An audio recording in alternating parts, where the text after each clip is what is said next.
ஸ்ரீயம்பதியான பகவானுடைய பரம கிருபையினால குருநாதருடைய பரம அனுகிரகத்தினால நம்மளுடைய பக்தர் குண்டு அப்படிங்கிற பக்தர்கள் நிறைந்த குண்டுல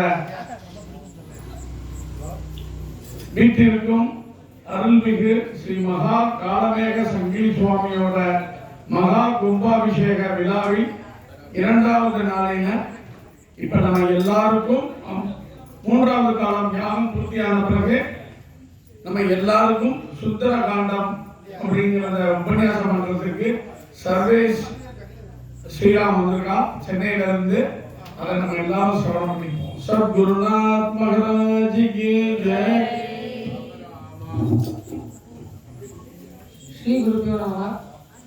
कूजन्तं राम रामेति मधुरं मधुराक्षरम् आरुह्य कविताशाखां वन्दे वाल्मीकि कोकिलं वाल्मीके मुनिसिंहस्य कविता वनचारिणः शृण्वन् रामकथानाथं पुनयाति परां गतिम्.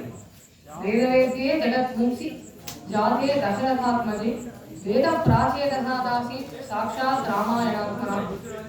अंजनानन्दनं वीरं जानकी शोकनाशनं कपीशम् अक्षहंतारं वन्दे लङ्कां भयङ्करम्. मनोजवं मारुततुल्यवेगं जितेन्द्रियं बुद्धिमतां वरिष्ठं वातात्मजं वानरयुधमुख्यं श्रीरामदूतं शिरसा नमामि. आञ्जनेयमधिपाटलाननं काञ्चनाद्रिकाणीयविग्रहं पारिजाततरुमूलवासिनं भावयामि पवमाननन्दनं. यत्र यत्र रघुनाथकीर्तनं तत्र तत्र कृतमस्तकाञ्चलिं बाष्पवारि परिपूर्णलोचनं मारुतिं नमत महाराज की जय. श्रीयपतिயான भगवान अवाप्त समस्त कामन समस्त वस्तु विलक्षणन अखिले प्रत्यनीकथानन பிறப்பில் பல்பிறப்பு பெறுவான் அஜாயமானோ பகுதா அஜாயதே என்ன ஆழ்வார்கள் பெரியவர்கள் ரொம்ப அழகா கொண்டாடுவா. அப்படி பிறப்பில்லாதவன் பல படிகளாக அவதாரம் எடுக்க. அவதாரம் என்ற சொல்லுக்கு மேலிருந்து கீழே இறங்குறதுதான் அவதாரம்னு சொல்லுவா. அப்பேற்பட்ட பகவான் எண்ணிலடங்காத அவதாரங்கள் எடுத்திருக்க. அந்த அவதாரங்கள்ல நம்ம பெரியவாழலாம் பிரதானமா நம்மள்கிட்ட குறிப்பிட்டு சொல்லக்கூடிய அவதாரங்கள்னா அது தசாவதாரம் தான். சரி, அந்த பகவான் எடுத்த அந்த அவதாரமே இந்த தசாவதாரம் தானு பார்த்தோம்னா கிடையாது. உத்தரப்பிரதேசத்துல ஒரு காடாவே அவதாரம் எடுத்துருக்க நைமிஷாரண்யம்னு. அந்த காட்டுல நம்ம ஒரு நிமிஷம் இருந்தாலே போதும் நமக்கு மோட்சம் கன்ஃபார்ம். அதனால நிமிஷ அரண்யம் நைமிஷாரண்யம்னு பேரு. வியாசரா வந்திருக்க. வியாசாய விஷ்ணு ரூபாயம் தானே நம்ம சொல்றோம். இப்படி நான் எண்ணற்ற அவதாரம் பயத்தீவிர அவதாரம் எடுத்திருக்க. இப்படி எண்ணற்ற எண்ணி அடங்காத அவதாரங்கள் எடுத்திருக்க. அவதாராக அசங்கேயாக அப்படின்னு ரொம்ப அழகா சாதிப்பா. அப்படிப்பட்ட அவதாரங்கள்லயும் பிரதானமா இருக்கக்கூடிய அவதாரங்கள்னா அது இந்த தசாவதாரம் தான். அப்பேற்பட்ட இந்த தசாவதாரத்துல எல்லா அவதாரத்திலையும் சாட்சாத் அந்த பகவானே மேலிருந்து கீழே இறங்கி மனுஷானா எப்படி வாழணும்னு வாழ்ந்து காமிச்சிருக்காரான்னு பார்த்தோம்னா கிடையாது. இப்போ உதாரணத்துக்கு நம்ம நிருசிம்ம அவதாரத்தை எடுத்துப்போம். தூணிலிருந்து வந்த கிரண்யனை கிழிச்ச கிளம்பி போயிட்டார். இப்படி ஒரு முகூர்த்த காலத்துல அவதாரமே முடிஞ்சுடுறது. சரி, இது ஒரு பக்கம் இருக்கட்டும். பரசுராம அவதாரத்தை எடுத்துப்போம். பரசுராம அவதாரத்துல சாட்சாத் அந்த பகவானே அவதாரம் பண்ணல. ஒரு ஜீவாத்மாவுக்குள்ள தன்னுடத்துல இருக்கக்கூடிய பல சக்திகள்ல ஒரு சக்திய அந்த ஜீவாத்மாவுக்குள்ள செலுத்தினர். அப்படிப்பட்ட அவதாரம் தான் பரசுராம அவதாரம். அப்படிப்பட்ட இந்த தசாவதாரங்களையுமே பெரியவாழ ரொம்ப அழகா ரெண்டே ரெண்டு அவதாரத்தை மட்டும்தான் பூர்ண புண்ணியாவதாரம் ரொம்ப அழகா சாதிப்பா. அந்த ரெண்டு அவதாரங்கள் தான் ஒன்று ராமாவதாரம், மற்றொன்று கிருஷ்ணாவதாரம். இந்த ரெண்டு அவதாரத்திலையுமே பகவான் நமக்கு உபநயனம் பண்ணி நமக்கு எப்படி நம்ம வாழ்க்கையில வாழணும், எப்படி அந்த பகவானை அடையுங்கிறதுக்கான பாதையை காமிச்சிருக்க. ராமாயணத்துல சகுதேவ பிரபன்னாய தவாஸ்மீதி செய்யாசதே அபயம் சர்வபூதேபியோ ததாமி ஏதத் ரதம் மம அப்படின்னு என் இடத்துல சரணாகதி அடைந்து சரணாகதியோட மகத்துவத்தை ரொம்ப அழகா சொல்லியிருக்க. கிருஷ்ணாவதாரத்துல பகவத்கீதையே நமக்கு கொடுத்துருக்க. அப்படிப்பட்ட இந்த ரெண்டு அவதாரங்களையுமே நமக்கு இரண்டு இதிகாசங்கள் இருக்கு. ஒண்ணு வால்மீகி மகரிஷி ரச்சனை பண்ண ராமாயணம், இன்னொன்னு வியாசரினுடைய மகாபாரதம். இப்படி அப்படிப்பட்ட இந்த 2 அவதாரங்கள்லையுமே ராமாவதாரத்துல தான் பகவான் மனுஷாளாட்டம் பிறந்து மனுஷால் படக்கூடிய கட்டங்கள் இல்லை, அதற்கும் மேல துன்பத்தை துயரத்தை அனுபவிச்சு மனுஷானா எப்படி வாழணும்னு வாழ்ந்து காமிச்சிருக்க. அப்பேற்பட்ட இந்த ராமாயணத்துல சுந்தர காண்டத்தை தான் இந்த நன்னாளில் நம்ம அனுபவிக்க இருக்கோம். இந்த ராமாயணம்ங்கிற சொல்லுக்கு என்ன அர்த்தம்னா ராம அயணம். அயணம்னு சொன்னால் பாதை, ராமரினுடைய பாதையை சொல்றதுனால இதற்கு ராமாயணம்னு பேர். இத வால்மீகி மகரிஷி ரொம்ப அழகா வகுத்திருக்க, காண்டங்களா வகுத்திருக்க. பொதுவாகவே இப்ப நம்ம மகாபாரதத்தை எடுத்துட்டோம்னா அதை வியாசர் பர்வாக்களா வகுத்திருப்பார். இப்படி எந்த ஒரு மகாபாகியத்தை எடுத்திருந்தாலுமே அதுல குறிப்பிட்ட சாப்டரா பிரிச்சிருப்பா. அது போல இந்த ராமாயணத்துல காண்டங்கள் இருக்கு. இந்த காண்டங்களுக்கு உண்டான பேர் காரணத்தை நம்ம பார்ப்போம். முதல்ல பாலகாண்டம், ராமரினுடைய பால்யத்தை சொல்றதுனால பாலகாண்டம். அதாவது தசரதங்கிற மகாராஜா இருந்தார், அவருக்கு குழந்தை இல்லை, அதனால புத்திரகாமேஷ் தியாகம் பண்றார். குழந்தைகள் பிறக்கிறார், குழந்தைகள் வளர்றார், குழந்தைகள் 12 வயசு வரைக்கும் கலைகளை கத்துக்கிறார். ராமர் வந்து தாட்டுக்கா வதம் பண்றார், சுபாபாவா வதம் பண்றார், மாரீசனை ஓட்டி விடுறார், சீதாவோட கல்யாணம் ஆனது, இப்படி பரசுராம கர்ப்பவாதம் ஆனது, இப்படி எல்லாமே பாலியத்தை ராமரினுடைய பாலியத்தை சுத்தி நடக்கிறதுனால பாலகாண்டம். அடுத்தபடியா அயோத்தியா காண்டம். இந்த அயோத்தியா காண்டத்தை 2 விதமா நம்ம வச்சுக்கலாம். அயோத்தியா காண்டம் இந்த ஒரே ஒரு காண்டத்துல மட்டும்தான் எந்த ஒரு யுத்தமுமே நடக்காது. பாலகாண்டத்தை எடுத்தோம்னா காட்டகா வதம் இருக்கு, சுபாபு வதம் இருக்கு. அதே போல நம்ம அயோத்தியா காண்டத்துல தான் வதம் கிடையாது. அதே போல அரண்ய காண்டம் எடுத்தோம்னா ரிஷிகளை ரட்சிக்கிறதுக்காக அவர் அசுரர்களை வதம் பண்ணார், 14,000 ராட்சசர்களையும் வதம் பண்ணார், கரண் தூஷணன் கிருஷ்ண சிவாலையும் வதம் பண்றார். கிருஷ்ணா காண்டம் சொல்லவே வேணாம், வாலி வதம் இருக்கு. சுந்தர காண்டத்துல ஹனுமான் வந்து எண்ணற்ற ராட்சசர்களை வதம் பண்றார். இப்படி ஜம்புமாலியை வதம் பண்றார், அக்ஷயகுமாரை வதம் பண்றார். அப்படி சுந்தர காண்டத்திலையும் வதம் இருக்கு. யுத்த காண்டம் சொல்லவே வேண்டாம், பேர்லயே இருக்கு யுத்தம் யுத்தம் யுத்தம். உத்தர காண்டத்துல லவணாசுரனை சத்ருகன் வதம் பண்றார். இப்படி எல்லா காண்டத்திலையும் அட்லீஸ்ட் ஒரே ஒரு வதமாவது இருக்கு. ஆனா இந்த அயோத்தியா காண்டத்துல மட்டும்தான் எந்த ஒரு விதமான வதமே கிடையாது. அதனாலதான் இந்த காண்டத்திற்கு அயோத்தியா காண்டம்னு பெயர் வருது. இல்லைன்னா அயோத்திய சுத்தி நடக்கக்கூடிய விஷயத்தை சொல்றதுனால அயோத்தியா காண்டம்னு நம்ம வச்சுக்கலாம். அப்படி இருக்கிறப்ப அயோத்தியாவினுடைய அரசியான கைகேயியோட மனசை பூமி கலைக்க, அப்போது அவள் பேயவரங்கள் 2ல ஒரு வரத்துல ராமர் 14 வருஷம் காட்டுக்கு போகணும்னு, பரதன் அந்த நாட்டை ஆழணும்னு வரம் கேட்கிறா. இதை கேட்ட தசரதனும் மாண்டு போக, அப்ப அயோத்தியாவுக்கு பரதனும் சத்ருகனும் வர அயோத்தியாவை விட்டு ராம சீதை லக்ஷ்மணன் கிளம்ப, அப்ப அயோத்தியாவை விட்டு போக வேண்டாம்னு பரதன் தடுக்க, அயோத்தியாவுக்கு ராஜாவா பாதுகா தேவி ஆக்கும்படி ராமர் கேட்க, பாதுகா பட்டாபிஷேகம் நடக்க, இப்படி எல்லாமே அயோத்தியை சுற்றி நடக்கிறதுனால அயோத்தியா காண்டம் ரொம்ப சிம்பிள். அடுத்தபடியா அரண்ய காண்டம். அரண்யம் என்று சொன்னாலே வனம், எல்லாமே வனத்தை சுத்தி நடக்கிறதுனால அரண்ய காண்டம். அடுத்தது கிஷ்கிந்தா காண்டம். கிஷ்கிந்தையை சுத்தி நடக்கிறதுனால இப்படி கிஷ்கிந்தைக்கு ராஜாவா அவர் எப்படி சுக்ரீவனம் ஆக்கினார் இதை பத்தி சொல்றதுனால கிஷ்கிந்தா காண்டம். இதெல்லாம் அடுத்து இல்லையா.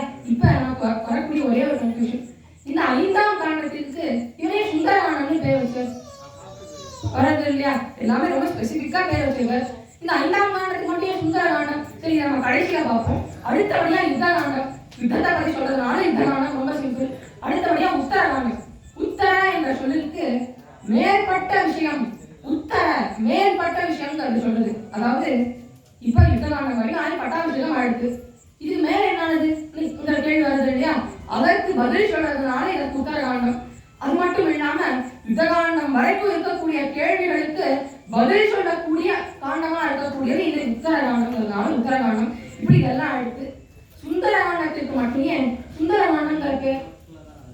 இதே சந்தேகம், இதே ஒரு நிலையில தான் நம்மளுடைய வால்மீகி மகர்ஷியும் இருக்கார். இவர் ராமாயணத்தை ரச்சனை பண்ணும்போது எல்லா காண்டங்களுக்கான பெயரையும் வச்சோட இந்த சுந்தரகாண்டம் வரும்போது மட்டும் என்ன பெயர் வைக்கிறது யோசிச்சுட்டு இருக்க. அப்பதான் அவர் யோசிக்கிறார், சரி இது லங்கையை சுத்தி நடக்கிறது, லங்கா காண்டம்னு வச்சுடலாமா அப்படின்னு யோசிக்கிறார். சரி, அதுவும் சரியா படல. அதனால அவர் என்ன யோசிக்கிறார், சரி இந்த காண்டத்துல எல்லாமே ஹனுமத் பிரபாவமா இருக்கு, அதனால ஹனுமத் காண்டம்னு வச்சுடலாமா யோசிக்கிறார். ஆனா ஹனுமான பார்த்து சொல்றாரு, நீங்க ஹனுமத் காண்டம்னு வைக்கக்கூடாது, ராமரினுடைய அனுகிரகம் இருந்தா ஒரு சாதாரண குரங்கு கூட கடல் தாண்டி லங்கைக்கு போய் சீதையை பார்த்து கடையாளியை கொடுத்து சூடாமணியை வாங்கிட்டு வந்து கொடுத்துடும். அதனால இந்த காண்டத்திற்கு ராம அனுகிரக காண்டம்னு வைங்கோன்னு ஹனுமான் சொல்ற. அதுவும் வால்மீகிக்கு சரியா படல. அதனால அவர் யோசிச்சு பார்க்கிற, ஹனுமான் இந்த காண்டத்திற்கு நம்ம சுந்தர காண்டம்னு பேர் வச்சுக்கலாம்ப்பா.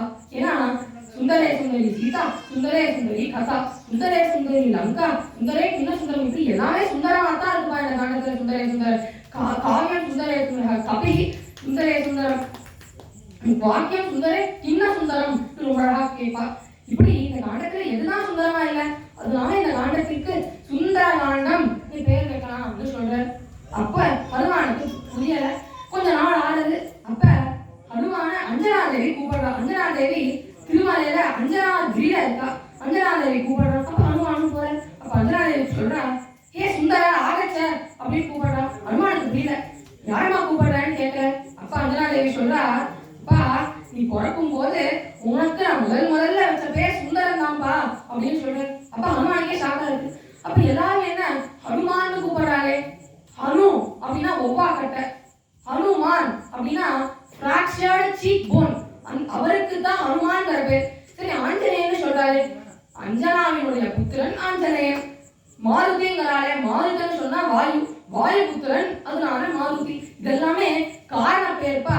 முதல்ல பிறக்கும்போது ரொம்ப சுந்தரனா இருந்தார் இல்லையா, அதனாலதான் உனக்கு நான் சுந்தரன்னு பேர் வச்சேன் அப்படின்னு சொல்றேன். அப்பதான் ஹனுமானுக்கு புரியாது ஏன் வால்மீகி மகர்ஷி இந்த காண்டத்திற்கு சுந்தர காண்டம் பேர் வைக்கிறாங்க. இப்பேற்பட்ட சுந்தர காண்டத்தை இப்போது நாம் அனுபவிப்போம். பொதுவாகவே நம்ம ஒரு சீரியல் எடுத்துக்கோமே, அந்த சீரியல் ஆரம்பிக்கிறதுக்கு முன்னாடி என்ன போடுவா, இதுவரை போடுவா, அதுக்கப்புறமா இதுவே இனிமேல் போடுவா. அதே போலதான் இந்த சுந்தர காண்டத்திற்கும் இதுவரை இந்த கிஷ்கிந்தா காண்டத்தினுடைய லாஸ்ட் பார்ட்டை அனுபவிச்சுட்டு அப்புறமா நம்ம சுந்தர காண்டத்திற்குள்ள பிரவேசிப்போம்.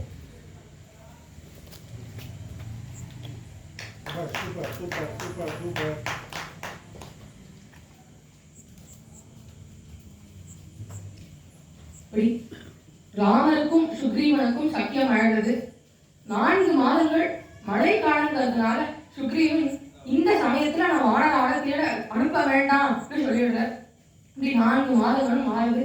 அப்ப சுக்ரீவன் தன்னுடைய வானர சைன்யத்தை 4ஆ பிரித்து அதை ஒரு பக்கம் நார்த், சவுத், ஈஸ்ட், வெஸ்ட் அப்படி 4 திக்குகளையும் அனுப்புற. அப்படி சவுத் பக்கமா சீதா பிராட்டியை திரண்டு வந்த அந்த சேனையில இருந்தவர் தான் ஹனுமான், ஜாம்பவான், அங்கதன், அப்புறம் மற்ற ஒரு சில இருக்கக்கூடிய குரங்குகள். இவாள்லாம் தான் சவுத் பக்கமா சீதா பிராட்டியை தேடிட்டு வந்திருக்கா. அப்படி வரும்போது இவாளும் தேடிட்டே இருக்கா, எல்லா இடத்தையும் தேடுறா. ஆனா சீதையை மட்டும் இவாளால கண்டுபிடிக்கவே முடியல. ரொம்ப வருத்தமா இருக்கு. அப்ப அவ யோசிக்கிறா, சரி இப்பேற்பட்ட இந்த துஷ்செய்தியை போய் சீதா பிராட்டியை கண்டுபிடிக்க முடியலங்கிற செய்திய இந்த துஷ்செய்தியை சொல்றதுக்கு பதிலா நம்ம எல்லாருமே அந்த ராமநாமத்தை சொல்லி நம்மளோட உயிரை மாய்ச்சிப்போம். இந்த இடத்துலயே துஷ்செய்தியை சொல்லக்கூடாது, ஒண்ணு சொன்னா நல்ல செய்தியை சொல்லணும், இல்லைன்னா அதை சொல்லாமையே இருக்கலாம்னு சொல்லிட்டு தன்னோட உயிரை மாய்ச்சிக்கலான்னு முயற்சி பண்றா. அப்ப ராம நாமத்தை எல்லாரும் ஜபிக்கிறா. அந்த சமயத்துலதான் தூரத்துல ஒரு பெரிய கழுகு இருக்கு. அந்த கழுகுக்கு சம்பாதின்னு பேர். அந்த சம்பாதி பார்க்கறது ஓகே, நம்ம சாப்பிட்டு ஒரு நாள் ஆயிடுது, நிறைய குரங்குகள்லாம் இருக்கா, இன்னைக்கு நமக்கு நல்ல பீஸ் தான் சொல்லிட்டு அந்த சம்பாதி இவாளெல்லாம் சாப்பிடலாம்னு வருது. அப்ப இவாள ராம நாமத்தை ஜபிச்சுட்டு இருக்காரு இல்லையா. இந்த சம்பாதி வேற யாருமே இல்லை, ஜட்டாயு இருக்காரு இல்லையா, அவரினுடைய அண்ணன் தான் இந்த சம்பாதி. ஒரு சமயம் இவா 2 பேரும் டைரக்டா சூரியனை நோக்கி ஒரு ரேஸ் வச்சுட்டு இருக்கா. அந்த ரேஸ்ல ஜட்டாயு ரொம்ப முந்திட்டு சூரியனை நோக்கி போகிற. அதனால ஜட்டாயுவை மறைச்சிட்டு சம்பாதி வந்து நிக்கிற. அதனால சூரியனுடைய கிரணங்கள் டைரக்டா சம்பாதி மீது பட்டு சம்பாதியினுடைய சிறகுகள்லாம் எரிஞ்சு போயிடுது. இப்ப இவாள்லாம் ராம நாமத்தை சொல்லிட்டு இருக்காங்க இல்லையா, அவருடைய சிறகுகள்லாம் எரிஞ்சு போயிருக்கு இல்லையா. இந்த ராம நாமத்தை கேட்டு எரிந்து போன அவருடைய சிறகுகள்லாம் மீண்டும் துளிர் விடலாம். அப்பேற்பட்ட பெருமையானது இந்த ராம நாமத்திற்கு உண்டு. இப்படி இவாள்தான் இந்த ராம நாமத்தை சொல்றதை கேட்டோம், இந்த சிறகுகள்லாம் துளிர் விடுறது இவருக்கு ஆச்சரியமா இருக்கு.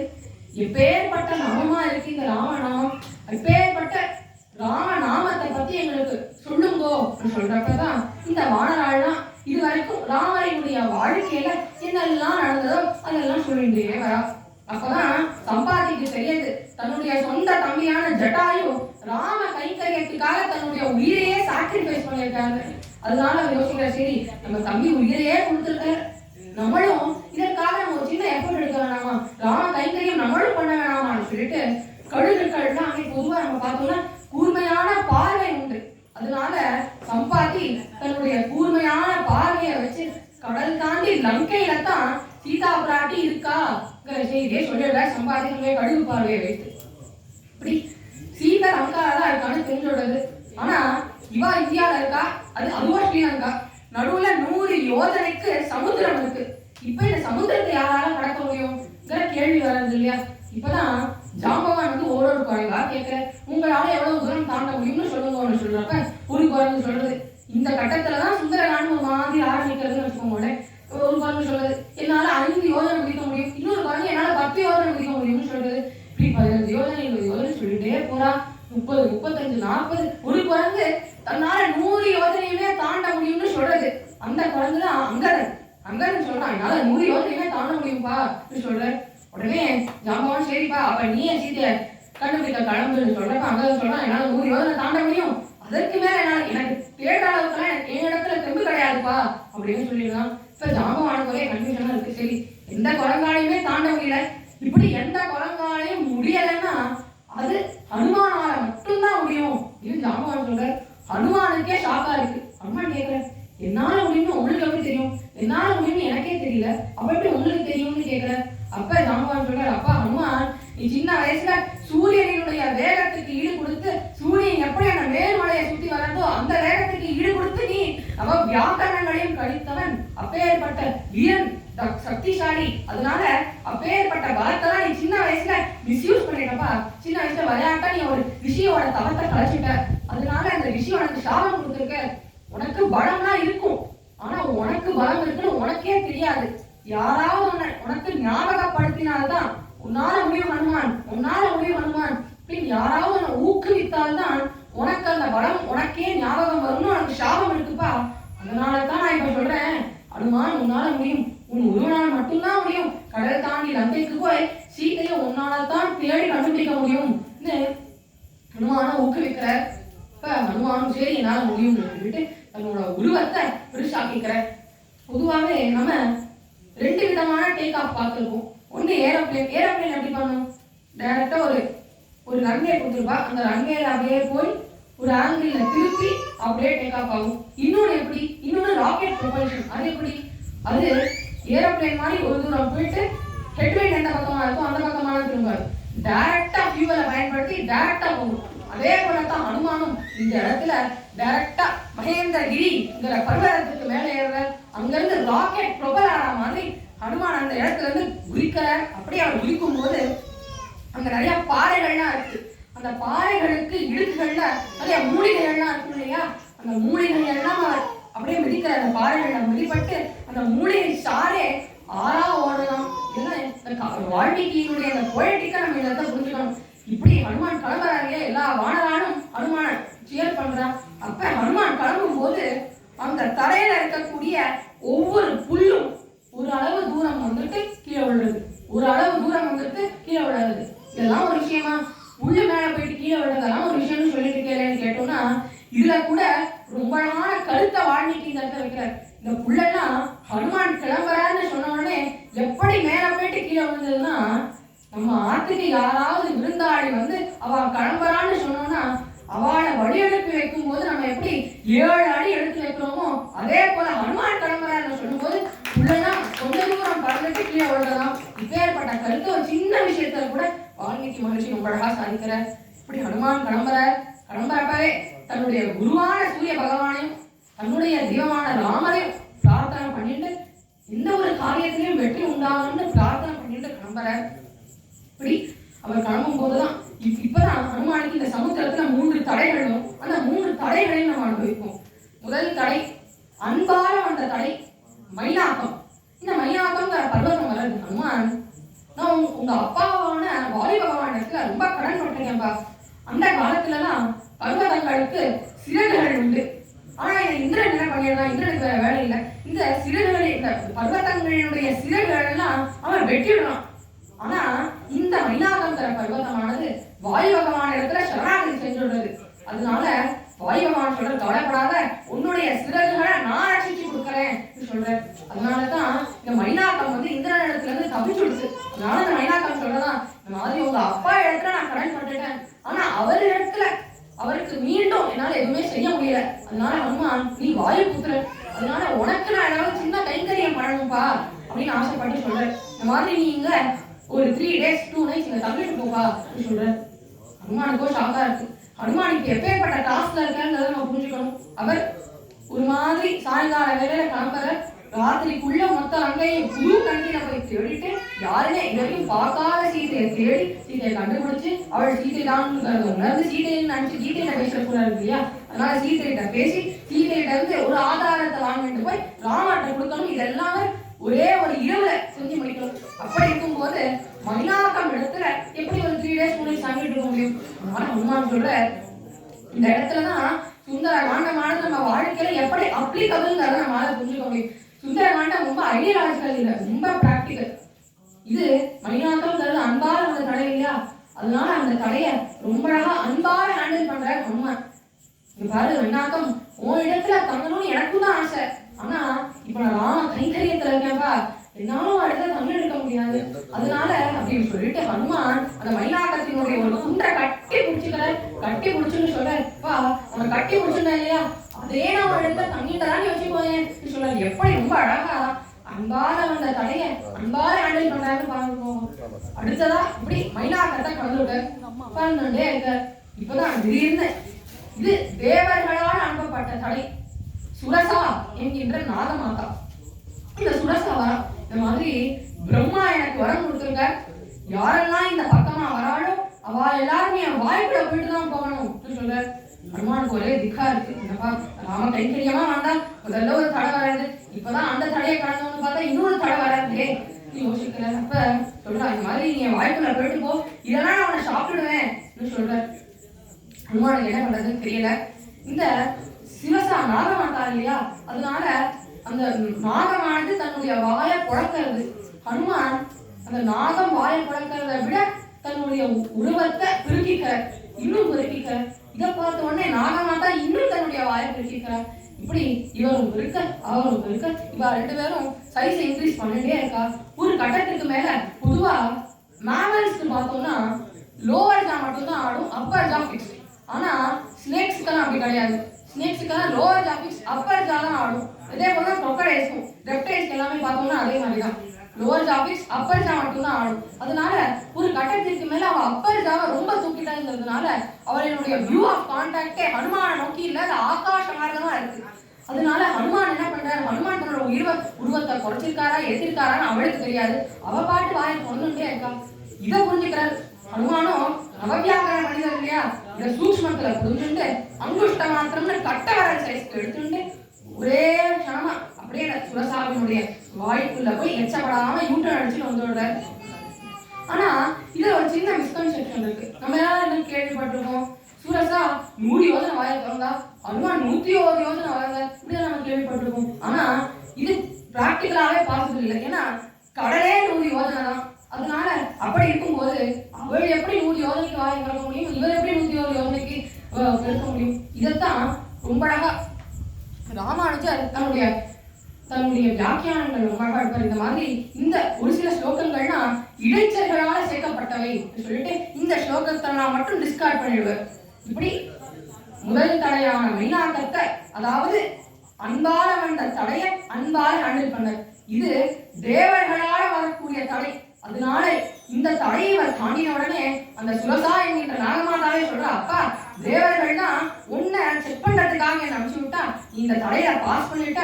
அதனால தேவர்களால வந்த தடையை தன்னுடைய புத்தி கூர்மையினால ஜெயிக்கிறார் ஹனுமான். இப்படி 2 தடைகளை கடந்திருக்கு. அடுத்தபடியா ஆகாச மார்க்கமா பறந்துட்டே இருக்க. அப்ப சாயங்கால வேலை இல்லையா, சூரியன் அஸ்தமனமாக போறது. அப்ப ஹனுமானினுடைய அந்த ஷேடோவானது கடல்ல விழுறது. அந்த ஷேடோவை பிடிச்சு யாரும் ஹனுமானை இழுக்கிறா. இதத்தான் ஷேடோங்கிறத சம்ஸ்கிருதத்துல சாயான்னு சொல்லுவா. அதனாலதான் இந்த இடத்துல சாயா கிராகி அப்படின்னு சிம்ஹிகா, சாயா கிராகிங்கிற சிம்ஹிகா எப்பேற்பட்டவள்னா ராவணனால அப்பாயிண்ட் பண்ணப்பட்டவள். யாரெல்லாம் இந்த பக்கமா லங்காவோட பக்கமா வராளோ அவளெல்லாம் புடிச்சு சாப்பிடணும், அதுதான் உன்னுடைய வேலை அப்படின்னு இந்த சாயாகிராகியான இவள்கிட்ட சொல்லியிருக்கான் நமக்கு ராவணன். இப்படி அடுத்து ஹனுமானினுடைய ஷேடோவை பிடிச்சி இழுக்கலாம். ஹனுமானால என்ன பண்றதுன்னு தெரியல. ஹனுமான் பார்க்கல. இவளும் சொல்றா இந்த மாதிரி என்னுடைய வாய்ப்புல போகிற. ஹனுமான் பார்க்கல. என்னப்பா வரவா குறவானா வாய்ப்புல போன்னு சொல்றாரு. முதல்ல ஹனுமான் என்ன பண்ண, பெருசாயிட்டு சிறுசாரு. இப்ப ஆப்போசிட்டா ட்ரை பண்றாரு.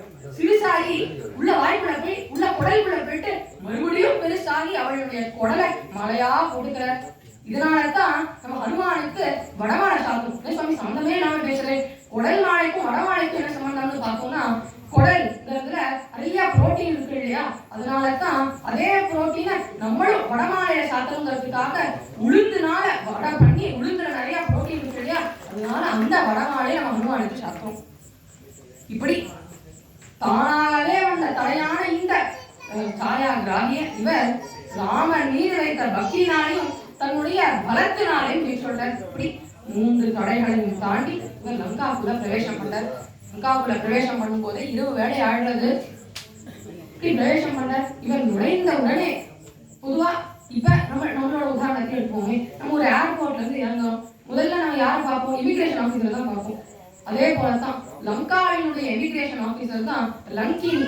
இந்த லங்கினி கேட்கிறா, இப்ப இதுவரைக்கும் ஹனுமான் பெரிய உருவத்துல இருந்தா இல்லையா, இப்ப தன்னுடைய உருவத்தை ஒரு பூனையினுடைய அளவுக்கு எடுத்துட்டு வேகமா லங்கினி கண்ண படாம போயிடலான்னு பாக்குற. லங்கினி பிடிச்சு விடுறா.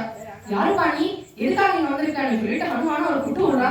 ஹனுமான் சொல்ற, நான் ஒரு உலகம் சுற்றும் வாலிபன்பா, நான் இந்த உலகத்துல எல்லா இடத்துலயும் பார்த்துட்டே வரேன். அது போல இந்த லங்காவுக்கு நிறைய டூரிஸ்ட் தான் சொல்றா. அதனால இந்த லங்கா எப்படி செழிப்பா இருக்குங்கிறா. அதனால லங்காவினுடைய செழிப்பை பார்க்கறதுக்காக நான் இங்க வந்திருக்கேன் ஹனுமான் சொல்ற. இப்படி சொன்ன உடனே லங்கினி இன்னொரு பட்டு விடுறான். ஹனுமான் பார்க்கற, நான் சூரியனிடத்துல படிக்கும் போது கூட சூரிய பகவான் கூட எனக்கு கொட்டினது இல்லைன்னு சொல்லிட்டு திரும்பி இந்த லங்கினியை ஒரு கொட்டு விடுறான். இந்த லங்கினியை கொட்டு விட்டதுக்கு அப்புறம் லங்கினிக்கு ஒரு விஷயம் ஞாபகம் வருது. அது என்ன விஷயம்னா, இந்த லங்கினி ஒரு காலத்துல தேவலோகத்துல அங்க ஒரு செக்யூரிட்டி வேலை பார்த்துட்டு இருக்கா போல. அங்க இவன் ஏதோ சின்ன மால் பிராக்டிஸ் பண்ணதுனால பிரம்மா ஒரு சாபம் கொடுத்து விடுறாரு. இந்த மாதிரி லங்கினி நீங்க தப்பு பண்ணிட்ட, அதனால உனக்கு சாபம் என்னன்னா, நீ பூலோகத்துல லங்கையில ராவணனுக்கு கடின இந்த மாதிரி எமிகிரேஷன் ஆபீசரா நீ வேலை பார்க்கணும் சாபம் கொடுத்து விடுற. அப்ப இந்த லங்கினி கேட்கறா, இந்த சாபத்துக்கான விமோசனம் எனக்கு எப்ப கிடைக்கும்னு கேட்கிறா. அப்ப சொல்ற, இதை கம்பர் ரொம்ப அழகா இருக்கிற, முரண்முடை குரங்கு கைத்தளம் மதனாய் காய்த்தபின் வா. ஏன்னு பார்த்தோம்னா, சித்திர நகரம் அதன் பின் சிதை கழித்தினம். அதாவது முரண்முடை குரங்கு சாதாரண குரங்கு இல்ல, ஒரு எக்ஸ்ட்ராடினரி குரங்கு எப்ப கைத்தளம் மதனால் அதோட கையால ஒரு கொட்டு விடுறதோ அதன் பக்கமா நீ கிளம்பி வந்துடு. ஏன் அப்படின்னா, இதுவரைக்கும் நீ ஒரு நகரத்தை காப்பாற்றிட்டு இருந்த இல்லையா, அந்த நகரம் இதற்கு மேல சின்ன அப்புறமா அழிய போறது, அதனால அதை காப்பாற்றுறதுக்கான பிரயோஜனமே கிடையாது, அதுக்கப்புறம் நீ திரும்பி வந்துடலாம் சொல்ற. இப்படி இதெல்லாம் அடுத்து ஹனுமான் போறவங்க லங்கினியும் மேல தேங்க்யூ பான்னு சொல்லிட்டு லங்கினியும் தேவலோகத்துக்கு கிளம்பிடுறா. இப்படி இவர் ஹனுமான் லங்காக்குள்ள பிரவேசம் பண்ண போற. லங்காவுக்கு முன்னாடி ஒரு 9 தூண்கள் இருக்கு. அந்த தூண்கள் எல்லாம் குதித்து தாவி குதித்து லங்காக்குள்ள பிரவேசம் பண்ணி பார்த்தாதான் லங்காவினுடைய செழுமையானது தெரியாது ஹனுமானுக்கு. இந்த ராவணன் என்னதான் கேரக்டர்ல வச்சாலும் சிறந்த அட்மினிஸ்ட்ரேட்டர், லங்காவை அப்படி கட்டி காத்திருக்கான். அவ்வளவு ரொம்ப அழகான கண்ட்ரியா இருக்கு இந்த லங்கையை. பார்த்த உடனே ஹனுமானே நீ மறந்து போயிடுறாரு, அப்பேற்பட்ட கண்ட்ரியா இருக்கு. ஹனுமான் யோசிச்சு பாக்குற, இந்த ராவணன் மட்டும் நல்லவனா இருந்திருந்தா இவன் தேவலோகத்தையே கட்டி ஆழ்ந்திருக்கிறானே, அப்பேற்பட்ட வீரனா இருந்திருப்பானே. ஆனா இவன் போய் கேரக்டர்ல இப்படி ஒஸ்தா வந்துட்டானே சொல்லிட்டு ஹனுமானே வருத்தப்பட்டார். இப்ப அவர் வந்த காரியம் என்னது, சீதா காட்டி தரணும். அதனால முதல்ல இறங்குற. இப்ப நம்ம ஏர்போர்ட் ஓகே இறங்கணும் என்ன பார்ப்போம், இன்னொரு ஏரோப்ளேன் பார்ப்போம் இல்லையா, அதே போலதான் முதல்ல இவர் பார்த்தது இந்த புஷ்பக விமானம். இந்த புஷ்பக விமானம் இந்த ராவணன் எப்பேற்பட்டவன்னா அவனுக்கு சொந்தமா எதுவுமே கிடையாது. இந்த புஷ்பக விமானத்தை கூட குபேரன் தான் கடன் வாங்கியிருக்கான். இந்த புஷ்பக விமானத்தை தேடி பார்த்தா இந்த புஷ்பக விமானத்துல இந்த ராவணன் மகாலட்சுமி தாயார ஆவாகனம் பண்ணி வழிபட்டு வரான். ராவணன் ஹனுமான் யோசிச்சு பாக்குறாரு, ராவணன் எப்பேற்பட்ட முட்டாளா இருக்கான், எப்பேற்பட்ட மகாலட்சுமி தாயார ஆவாகனம் பண்ணி வழிபடுறானோ அதே தாயார தானே கொண்டு போய் சிறையில வச்சு கஷ்டப்படுத்திட்டு இருக்கான். இந்த ராவணன் எப்பேற்பட்ட புத்திசாலி, எப்பேற்பட்ட மக்களாசியா இருக்கணும்னு இந்த இடத்துல ஹனுமான் யோசிச்சு பாக்குற. இப்படி புஷ்பக விமானத்தில் தேடி பாக்குற, சீதையை காணல. அடுத்தபடியா எல்லா என்னுடைய ஆழத்துக்குள்ளேயும் போய் தேடி பாக்குற, இந்த ஆத்துல சீதை படம் அந்த ஆத்துல சீதை படம் கேட்டு இருக்க. அப்படி இருக்கும் போதுதான் ஒரு ஆழத்தை அவர் பாக்குற. அதுதான் விபீஷணனுடைய ஆகம். இத வால்மீகி ராமாயணத்துல வால்மீகி எடுக்கலனாலும் துளசிதாஸ் ராமாயணத்துல துளசிதாஸ் எடுத்திருக்க. பவனை ஏக்கு பூரி ரங்கு சராவா ஹரிமந்திர தகபிந்து பராவா அப்படின்னு பகவானுடைய பஞ்ச ஆயுதங்களுடைய ரேகைகளானது இந்த விபீஷணனுடைய ஆகத்துல இருக்கான். இதே இம்பார்ட்டன்ட் பார்த்தோம்னா இதுதான் யுத்த காண்டத்துல விபீஷணனை அங்கீகாரம் பண்ணலாமா வேண்டாமா அப்படிங்கிறதுக்கு ஹனுமானுக்கு ஒரு நல்ல பாசிட்டிவ் இம்பாக்டா இருக்கிறது இந்த பகவானுடைய பஞ்ச ஆயுதங்களுடைய ரேகைகள் விபீஷணனுடைய ஆகத்துல இருக்கு. அதெல்லாம் தெளிவாக சீதையை காணல. இப்பதான் இவர் ஒரு பேலஸ்குள்ள என்டர் பண்றாங்க. அந்த பேலஸ்ல யாரும் இல்ல, சாட்சாத் இந்த ராவணன் கோயில் தான்.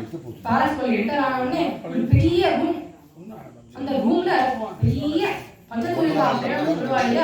அந்த அப்பேற்பட்ட ஒரு மேட்ரஸ்ல பெரிய வீரன் படுத்துட்டு இருக்கான். அந்த வீரனுடைய மார்புல ஒரு யானையினுடைய தந்தமானது குத்தி இருக்கிறது. அதை பார்த்து கண்டுபிடிச்சிருந்தா இது வேற யாரும் இல்ல, சாட்சாத் ராவணன் தான். ஏன் கண்டுபிடிக்கிறாருன்னா இந்த ராவணன் ஒரு சில சமயத்துல ரொம்ப போர் எடுத்ததுன்னா அவன் போய் யானைகளோட சண்டை போடுவானா. அதுவும் சாதாரண யானைகள் இல்ல, தேவலோக யானைகளோட சண்டை போடுவானா. அதுல ஐராவதத்தோட சண்டை போடும் போது ஐராவதத்தினுடைய ஸ்பெஷாலிட்டி அதுக்கு 4 தந்தங்கள் இருக்கும். அந்த 4 தந்தங்கள்ல ஒரு தந்தமானது ராவணனுடைய மார்பை புதைச்சுள்ளது. நம்மளால தான் என்ன பண்ணிருக்கோம், சர்ஜரி பண்ணி தந்தத்தை எடுத்திருக்கோம். ஆனா ராவணன் அதை பண்ணல, தான் பெரிய வீரன். அதனால எனக்கு நிறைய அடியெல்லாம் பட்டிருக்கு, நான் நிறைய வீர தடுப்புகள் எல்லாம் அமைச்சுருக்கேங்கிறத ஊராருக்கு காமிக்கணுங்கிறதுக்காக அந்த தந்தத்தை எல்லாரும் காமிச்சுட்டு இருக்கானா. இதை வச்சே படுத்துட்டு இருக்கான். வேற யாரும் இல்ல, ராவணன் தான் அப்படிங்கிறத புரிஞ்சுக்கிறார் ஹனுமான். பேர்பட்ட அந்த ராவணனுக்கு பக்கத்துல ஒரு பெண் ஒடுக்கமா படுத்துட்டு இருக்கா. அந்த பெண்ணை பார்த்தாலே எல்லா நல்ல குணங்களுக்கான எல்லா ஐடென்டிபிகேஷனுமே இருக்கு. இந்த பெண்ணை பார்த்த உடனே ஹனுமான் யோசிக்கிறார், அவ்வளவுதான் நான் சீதையை பார்த்துட்டேன் அப்படின்னு சொல்லிட்டு ஹனுமானுக்கு அப்பேற்பட்ட சந்தோஷம். பாஸ்போர்ட்டையாமா சுச்சம் நான் அந்த சிக்கிரியில் சகோதராம சம்பான ரோகம் நிபபாரமும் ரஷயமாம் பிரகிருதி கவினாம் அப்படின்னு வால்மீகி மகர்ஷி அழகா சொல்லிக்கிறார். சீதையை பார்த்துட்டேன்னு சொன்னோடனே அவர் ஹனுமான் என்ன பண்றாருன்னா பாஸ்போர்ட்டையாமா சுச்சம் பகுச்சம் தன்னுடைய வாரை எடுக்கிறார். தன்னுடைய வாருக்கு முத்தம் கொடுத்துக்கிறாராம்.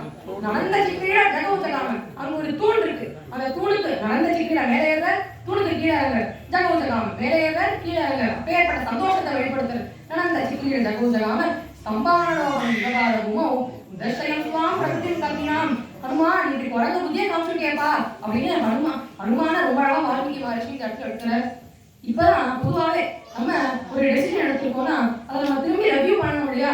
அதே போலதான் ஹனுமானும் இந்த இடத்துல தான் எடுத்த டெசிஷனை ரெவ்யூ பண்ணி பாக்குறேன், யோசிச்சு பாக்குறேன். அங்க ராமரோ சீதாதேவியை காணல, சீதாதேவியை காணலன்னு நான் உணர்ந்தாம அப்படியே கஷ்டப்பட்டு இருக்க.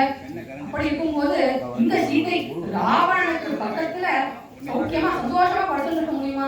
அப்ப இவள் சீதையா இருக்க முடியாது, இவள் மண்டோதரியாகத்தான் இருக்கணும் அப்படின்னு ஹனுமான் இந்த இடத்துல கூட ஹனுமான் ஒரு விஷயத்தை நம்ம சொல்லணும். ஒரு டெசிஷன் எடுத்தோம்னா அதை டைரக்டா நம்ம இம்ப்ளிமெண்ட் பண்ணக்கூடாது, அதை நம்ம திரும்பி ரெவ்யூ பண்ணி பார்க்கணுங்கிறத ரொம்ப அழகா இந்த இடத்துல உணர்த்துறேன். அடுத்தபடியா சரி ராவணனுடைய பெட்ரூம் சொல்லிட்டார். அடுத்ததான் ராவணனுடைய கிச்சன் கூட போக நமக்கு எல்லாருக்கும் சந்தேகம் இருக்கக்கூடிய ராவணன் வெஜிடேரியனா நான் வெஜிடேரியனா இந்த இடத்துல வால்மீகி மகர்ஷி எடுக்கிற. அதாவது என்னெல்லாம் சமைச்சு வச்சிருக்காங்கன்னா மயூரானா வராகானா குக்குட்டானா இப்படி என்னெல்லாம் சமைச்சிருக்காங்கன்னா பீகாக், வராகானா, பிக், ஸ்வான், இகுவானா இதெல்லாம் சமைச்சு வச்சிருக்காங்க. மகிஷானா அதே போல எருமாம்சத்தையே சமைச்சு வச்சிருக்காங்க. இதெல்லாம் சமைச்சு வச்சிருக்காங்க. ஏன் சுவாமி இதெல்லாம் தேவையே இல்லை, சுந்தரகாண்டத்துல என்ன சமைச்சு வச்சிருக்கான்னு சொல்றேன்னு பார்த்தோம்னா இப்ப ஹனுமான் எல்லா இடத்தையும் தேடிட்டு இருக்காங்க இல்லையா? பொதுவாவே நம்ம தமிழ் படத்துல எல்லாம் ஹீரோயின் எங்க ஒழிச்சு வைப்பான், ஒரு சில கிச்சன் எல்லாம் ஒழிச்சு வைப்பாங்க இல்லையா, அண்டா குண்டாக்குள்ள எல்லாம் ஒழிச்சு வைப்பாங்க இல்லையா? அதனால ராவணனும் ஏதாவது அண்டாக்குள்ள சீதையை ஒழிச்சு வச்சிருப்பானோ ஊர்ஜிதப்படுத்துறதுக்காக கிச்சனுக்குள்ள எல்லாம் போய் தேடி பாக்குற, எல்லா இடத்தையும் தேடி பாக்குற, சீதையை காணல, என்ன பண்றதுன்னு தெரியல.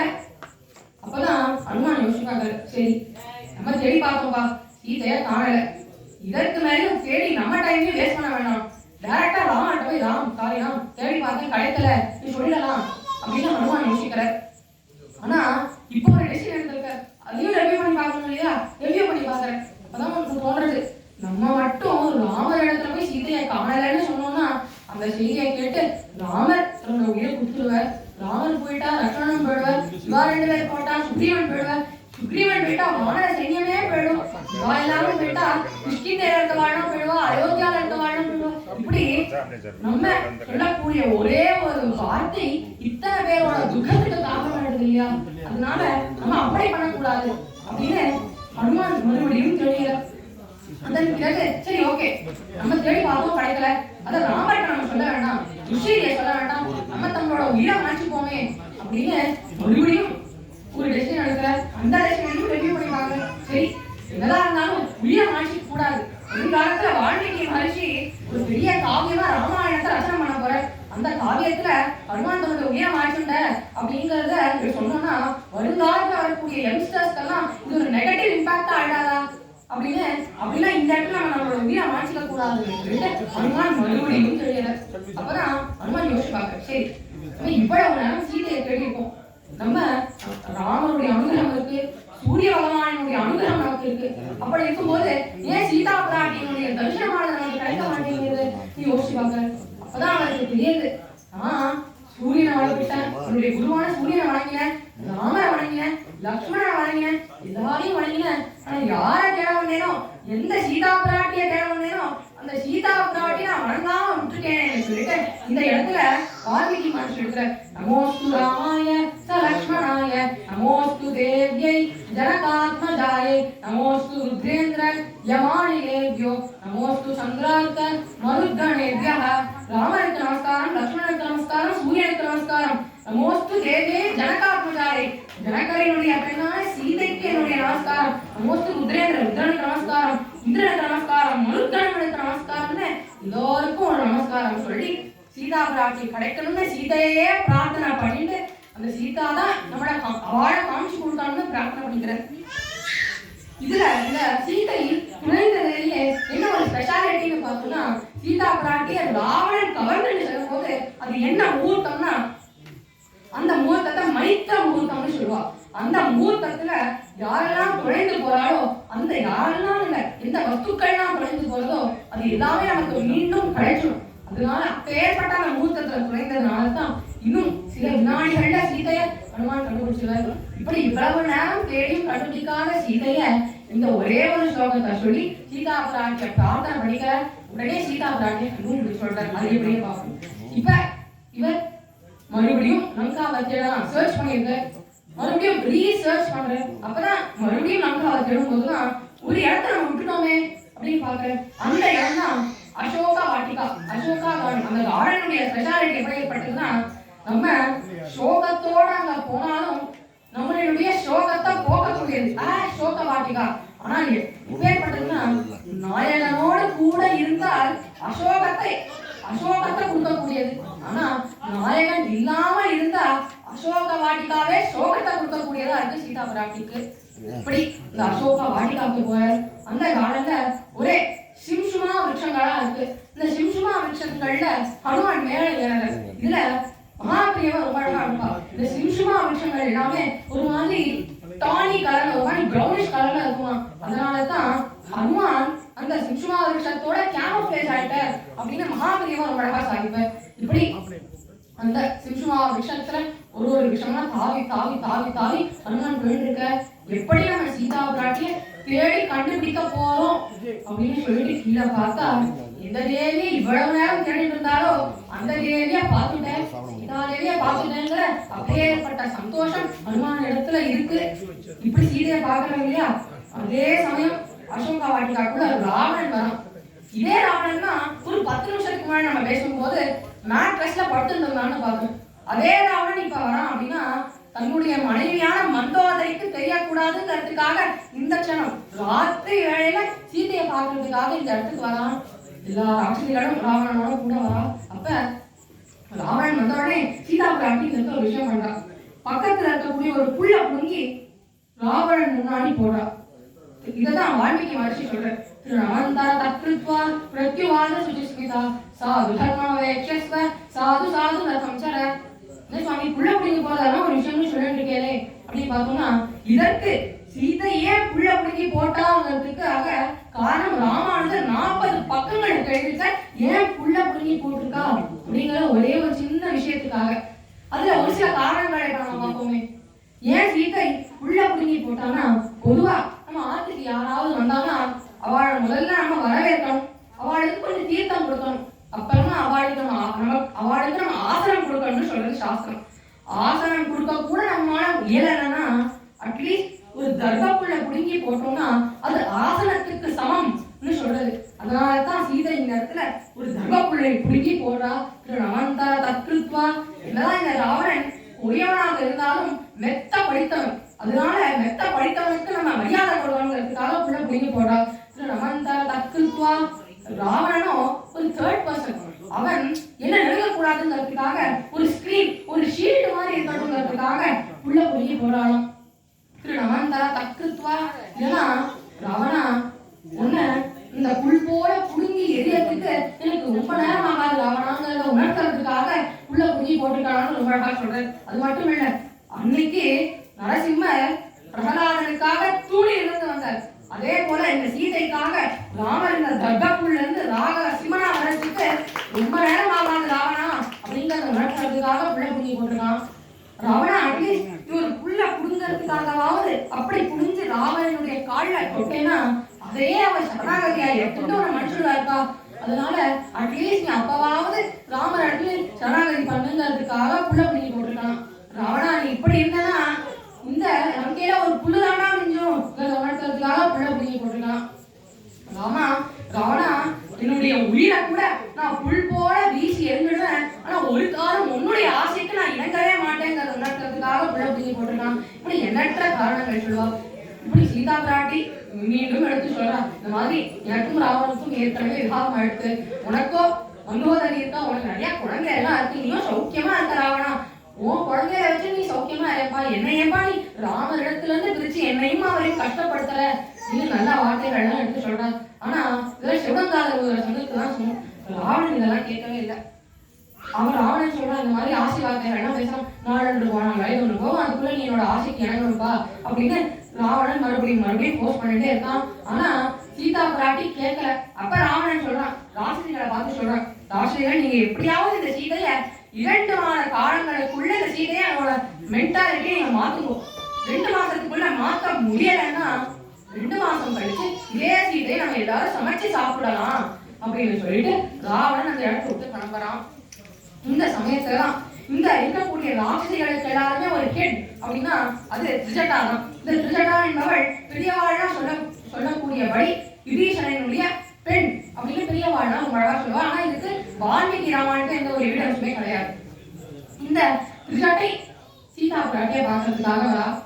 திரிஜட்டை சொல்றா, இந்த மாதிரி நான் ஒரு கனவு கண்டேன், என்னுடைய கனவுல நீயும் ராமரும் உயர்ந்த வெள்ளையாடை தரிச்சுட்டு அந்த மேல் லோகத்தையே அடையற மாதிரி நான் கனவு கண்டேன். அதே போல என்னுடைய சித்தப்பாவான ராவணன் சிகப்பு நிற ஆடை அணிஞ்சுட்டு தென்திசை நோக்கி கவிழ்ந்து விடுற மாதிரி நான் கனவு கண்டேன். கால் மாடு மேல உட்காந்துட்டு கவிழ்ந்து விடுற மாதிரி நான் கனவு கண்டேன் அப்படின்னு திரிஜட்டை சொல்றா.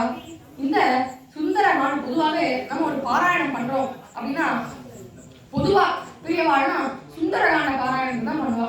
அது ஏன் சுந்தரகாண்ட பாராயணம் பண்ணலாம் இல்லையா, அயோத்தியாகாண்ட பாராயணம் பண்ணலாம் இல்லையா, அது ஏன் சுந்தரகாண்ட பாராயணம்னு பார்த்தோம்னா இந்த சுந்தரகாண்டத்துல மட்டும்தான் ஹனுமான் சீதா பிராட்டி இடத்துல இதுவரைக்கும் என்னெல்லாம் நடந்ததோ அந்த விஷயத்தெல்லாம் ஹனுமான் வாயால சீதை கேட்பார். அதே போல சுந்தரகாண்டத்திற்கு மேல இந்த மாதிரி ராவணன் மறைஞ்சிடுவார், ராமரும் சீதையும் சேர்ந்துடுவாங்கிற விஷயத்த நம்ம திரிஜட்டையினுடைய சொப்னத்து மூலமா நமக்கு தெரிஞ்சுடுறது இல்லையா. இப்படி இந்த மொத்த ராமாயணமே இந்த சுந்தரகாண்டத்தின் மூலமா நமக்கு வந்துடுறது இல்லையா. அதனாலதான் நான் எந்த காண்டத்தையும் பாராயணமா பண்றது இல்லை, இந்த சுந்தரகாண்டத்தை மட்டும் ஸ்பெசிபிக்கா நம்ம பாராயணம் பண்ணிருக்கோம். இந்த சுந்தரகாண்டத்தினுடைய மகிமையை பத்தி சொல்லணும்னா சொல்லிட்டே போகலாம்.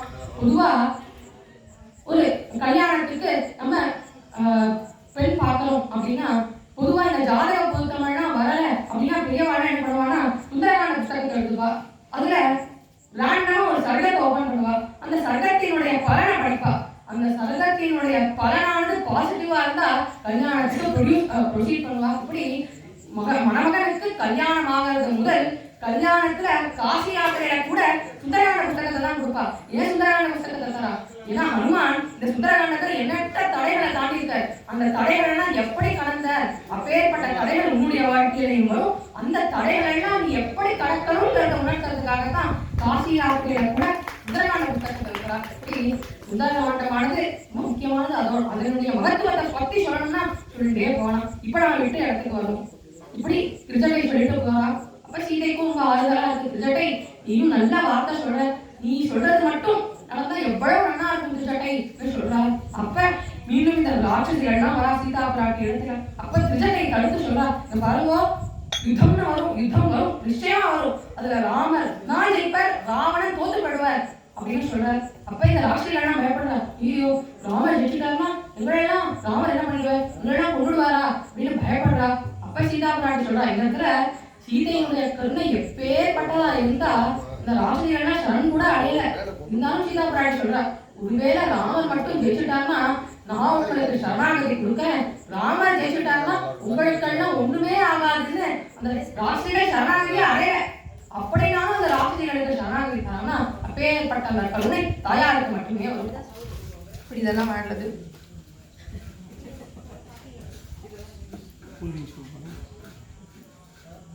இப்ப சீதா பிராட்டியும் வெயிட் பண்ணிட்டே இருக்கா.